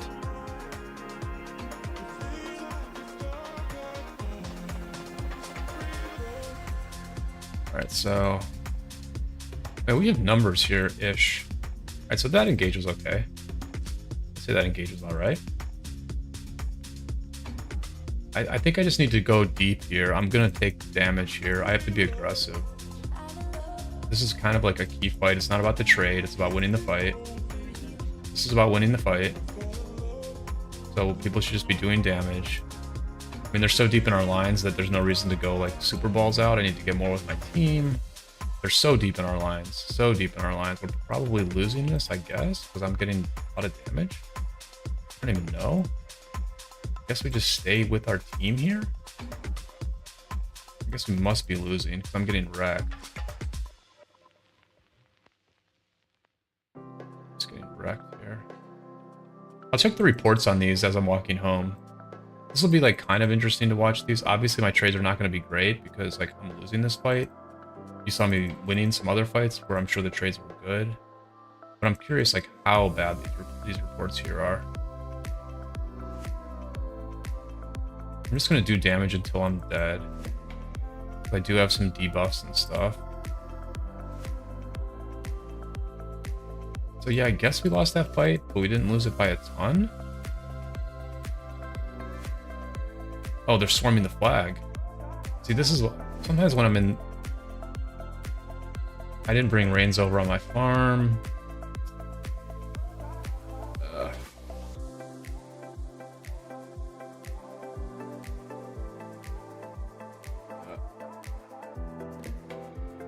All right, I will walk my Guan home. We'll take a look at those reports real quick. That's a pretty good example right there of the danger of 818, which is that if you show a little bit of weakness, they will show up in numbers and they will win the open field fight and then swarm your flag. And the trade probably won't be all that good. So that's the danger of these guys for sure. And they have a bunch of people online and they usually don't stop at one thing. So I'm guessing they will come over here. This is a very hard flag to defend. Hopefully this thing burns down real quick. I think that's a good... Let me check these reports, right?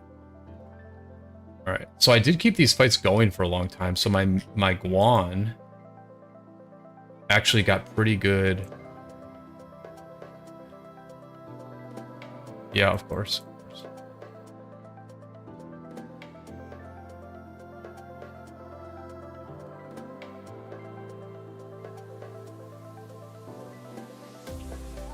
All right, so my... All right, so here's my Boudica. Yeah, just bad. Just like a loss. I mean, at least it did some damage. I wasn't trying to get a good trade. I was just trying to do damage. I mean, so these reports are not like... I'm not saying they're good. I mean, this is tier 5, so obviously the kill points are pretty against me. The Guan did very well, though. The Guan did very well in that fight. So, I mean, the Guan makes up for... I'm short 7... I'm short like 650 or 600k kill points there. But then the Guan makes up for that and then some.